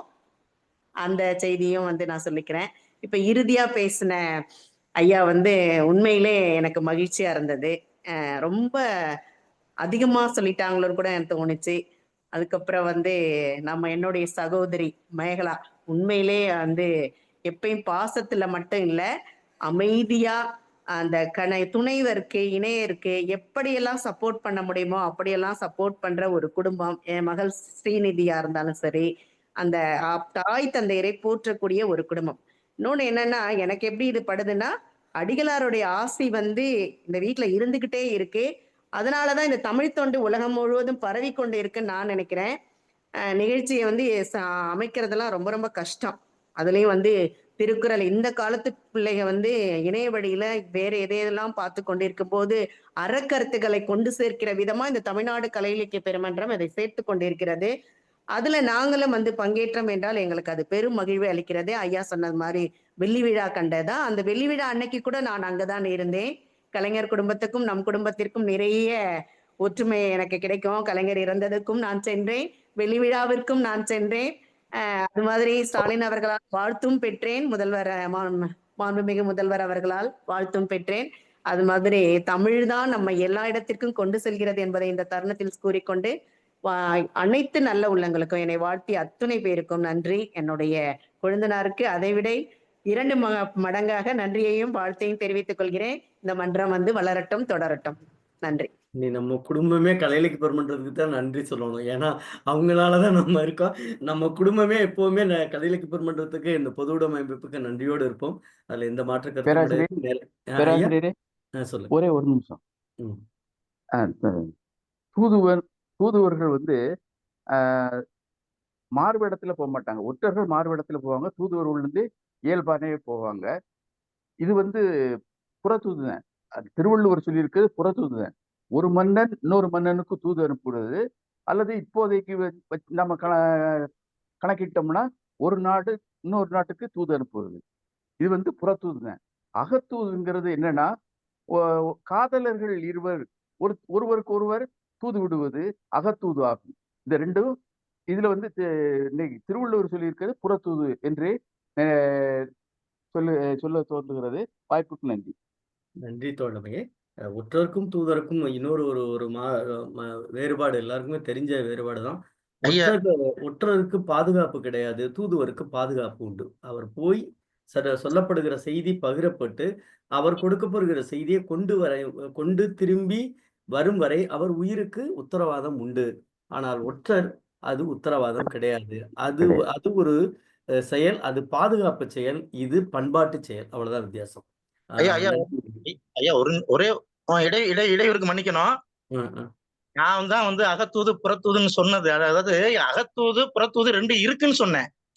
2 இருக்கு. அது தொல்காப்பியத்துல வந்து நம்ம பார்க்கலாம். என் இலக்கியத்திலையும் வந்து தலைவனுக்கும் தலைவிக்கு இருக்கக்கூடியது தோழியா பாலமா இருக்கான்னு அதை அகத்தூது என்றும், இங்க வள்ளுவர் வந்து புறத்தூது தான் வந்து வேந்தனுக்கு கீழே இருக்கக்கூடிய தூதன் வந்து புறத்தூதுவா எப்படி இருக்கணும்னு இலக்கணம் வகுத்திருக்காருன்னு சொன்னேன். அதன் பிறகு அப்புறம் வந்து தூதை பத்தி வேற இதுல எதையாவது அகம் சார்ந்து சொல்லியிருக்காரா தெரியல, அது நம்ம வந்து பார்க்கணும் அப்படின்னு தான் நான் சொன்னேன். நன்றிங்க. நன்றி நன்றி நன்றி. நேரத்தை அகத்தூது காமத்து பால நிறைய வருது. ஆனா அந்த நேரத்தை உணர்த்துறதுக்கான தூது வர வேண்டிய நெருக்கடியில நான் இருக்கேன். நன்றி. நன்றி தோழமையே. நிறைவாக நம்முடைய பொதுச் செயலாளர் தோழமை மிக்க மருத்துவர். உண்மையில இன்னைக்கு மருத்துவரை எல்லாரும் என்ன மேடத்திட்ட சொல்லி உங்களுக்கு நம்பிக்கை இருக்கா இல்லையான்னு தெரியல. கண்ணீர் கலக்கி சொல்லுங்க. அனைவருக்கும் வணக்கம். இந்த நிகழ்வு அழகேஸ்வரிய அழகேஸ்வரி ஐஸ்வர்யா அழகேஸ்வரியா நல்லா சொன்னாங்க. இப்ப அம்மா முனைவர் வனிதா ரொம்ப சிறப்பு. ஒவ்வொரு குரலையும் அந்த விளக்குறதுக்கும் இன்னொரு குரலையே எடுத்து சொல்றது மிக அருமையா இருந்தது. இன்னைக்கு அவங்களுடைய விளக்கங்கள் எல்லாமே ரொம்ப அருமையா இருந்தது. அதான் நம்ம கருமுருகன் ஐயா குடும்பம்ன்றது கலை இலக்கிய பருவத்துக்கு ஒரு பெரிய தூண் மாதிரி. இந்த கலை இலக்கிய பருவத்தை பல்வேறு விதங்களில் ஏன்னா பல நிகழ்ச்சிகள் பார்க்கிறோம். ஒருத்தர் ஒருங்கிணைப்பாளராக இருந்து செய்யறது ரொம்ப கஷ்டம். அந்த ஒருங்கிணைப்பை செய்து கொண்டு தன்னுடைய குடும்பம் முழுக்க பல்வேறு உறவுகளையும் அதில் ஈடுபடுத்தி இந்த நிகழ்ச்சியை செழுமைப்படுத்தி வருகிறார். அந்த குடும்பத்துக்கு நாம் தான் நன்றி சொல்ல வேண்டும். தமிழ்நாடு கல்லூரி குடும்பம் தான் நன்றி சொல்ல வேண்டும். இன்னைக்கு ரொம்ப அருமையா இருந்தது. பாலாஜி தோழர் ரொம்ப ஓவரா சொல்லிட்டாங்களோன்னு தோணுது. இன்னைக்கு இந்த தூதுவரை நம்ம பார்த்தோம்னா அந்த தூதுவருக்கு என்னென்ன கேரக்டர் இருக்கணும்னு சொல்றது. அப்பா இதெல்லாம் எப்படி கற்பனை பண்ணியிருப்பாரு அப்படின்னு. கற்றவனா இருக்கணும், அன்பு நிறைந்தவனா இருக்கணும், அறிவு இருந்தவனா இருக்கணும், ஆராய்ந்த கல்வி, ஆராய்ந்த சொல்லுண்மைன்னு சொல்றாரு. அப்ப தூத்து சொல்லுதல், தூவாது நீக்குதல், நகைச்சொல்லி அப்படின்னு ஒவ்வொரு இதையும் பார்க்கும்போது நமக்கு இப்படியெல்லாம் சிந்திக்க முடியுமா ஒருவரால் அப்படின்றது. வாய் சேரான் கணவன் என்று சொல்றது. பிறகு இறப்பே வந்தாலும் இறைவருக்கு உறுதி பயப்பதாம். அப்ப எவ்வளவு ஒரு தூதுவன்னா ஒரு டெடிகேட்டிவ் தூதரை கற்பனை செய்து தன்னுடைய சிந்தனையால் கற்பனை செய்து தூதுவன் எவ்வாறெல்லாம் இருக்க வேண்டும் என ஒரு தூதுவனுக்கான இந்த இது சேர்ப்பாங்களே நம்ம ஹியூமன் ரிசோர்ஸ் மேனேஜ்மெண்ட். அவங்க இதை ஒரு ஆளை தேர்ந்தெடுக்கும் போது எவ்வாறு தேர்ந்தெடுப்பது அவங்களுக்கெல்லாம் இந்த குரல் அத்தனை ஏற்கனவே சொன்னாங்களே நம்ம தூதரகம் எல்லா இடத்துலயும் இருக்கு. அந்த தூதரகத்தெல்லாம் இந்த குரலை மொழிபெயர்த்து செய்தால் அது ஒரு மிகப்பெரிய சேவையாக இருக்கும். இந்த இது பின்னூட்டம் வழங்கிய அனைவருக்கும் நல்லது. ஒற்றாடல்னா என்ன, இன்னைக்கு தூதுன்னா என்ன, அகத்தூது புறத்தூது, இதெல்லாம் ஒரு அருமையான நிகழ்வாக இன்று இருந்தது. கருத்துரை வைத்த அனைவருக்கும், நமது முனைவர் வனிதா அவர்களுக்கும், முற்றோதல் செய்த மாணவிக்கும் மிகுந்த நன்றி. அனைவருக்கும் வணக்கம். தோழர்கள் அனைவருக்கும் வணக்கமும் வாழ்த்துக்களும். நன்றி பொதுச் செயலாளரே. நாளை நிகழ்வு சொல்லிடுவா பொதுச் செயலாளரே? சொல்லிருங்க. நாளைய தினம் மன்னரை சேர்ந்தொழுதல் ஹரி விஜய தீபா என்கிறவங்க நாளைக்கு உரைப்பொழிவும் அவரோடு அவருடைய மாணவரும் முற்றுதல் செய்ய இருக்கிறார்கள். அனைவரும் இணைமாறு கேட்டுக்கொள்கிறோம். தோழர்களே, முற்றுதல் செய்த மாணவிக்கும் உரைப்பொழிவு தந்த உரையாளருக்கும் தமிழ்நாடு கலை இலக்கிய பெருமன்றத்தின் சார்பாகவும் இந்த அவையின் சார்பாகவும் நெஞ்சம் நிறைந்த வாழ்த்துக்களை தெரிவித்துக் கொள்கிறோம். தோழமைகளே, இலக்கிய படைப்பு என்பது அவனுடைய சிந்தனைக்கு எட்டிய கருத்துக்களை செப்பனிட்டவை மட்டுமல்ல, இந்த சமூகத்தை கட்டமைக்க வேண்டிய பொறுப்போடு தான் ஒரு இலக்கியத்தை படைத்திருக்கிறார்கள். அப்படித்தான் இலக்கியம் திருக்குறளாக வடிவெடுத்து இன்றைக்கு வானுயர்ந்து நிற்கிறது. அந்த திருக்குறளை முன்னெடுக்கிற நாம் நம்முடைய கருத்திலையும் ஒவ்வொரு நாளும் நம்முடைய பின்னூட்டம் தருகிறவர்களை பார்த்தா கருத்து செறிவு தோண்ட வந்துட்டே இருக்கு. எனக்கு உண்மையிலே அதுதான் நம்ம எதிர்பார்க்கிறது. சரியான பாதையில் பயணிக்கிறோமோ, நாகராஜன் சொல்ற மாதிரி நம்முடைய இலக்கு நோக்கிய பாதையில் நம்முடைய வழித்தடம் சரியாக இருக்கிறதோ என்கிற சிந்தனை மகிழ்வை நமக்கு தருகிறது. அந்த அடிப்படையில் உரைப்பொழிவாலும் முற்றோதலாலும் பின்னூட்டத்தாலும் பெருமை சேர்த்த அத்துணை ஆளுமைகளுக்கும் பொதுச் செயலாளர் சார்பாகவும் இந்த தமிழ்நாடு கலை இலக்கிய பெருமன்றத்தின் சார்பாகவும் இந்த அவையின் சார்பாகவும் நெஞ்சமிறைந்த வாழ்த்துக்களை சொல்லி, தோழர்களே, நாளை தினம் இரவு 8 மணிக்கு நாளும் ஒரு அதிகாரம் என்கிற தலைப்பின் கீழ் உங்களோடு இணைந்தே பயணிக்கிறோம். நன்றியும் வாழ்த்துக்களும்.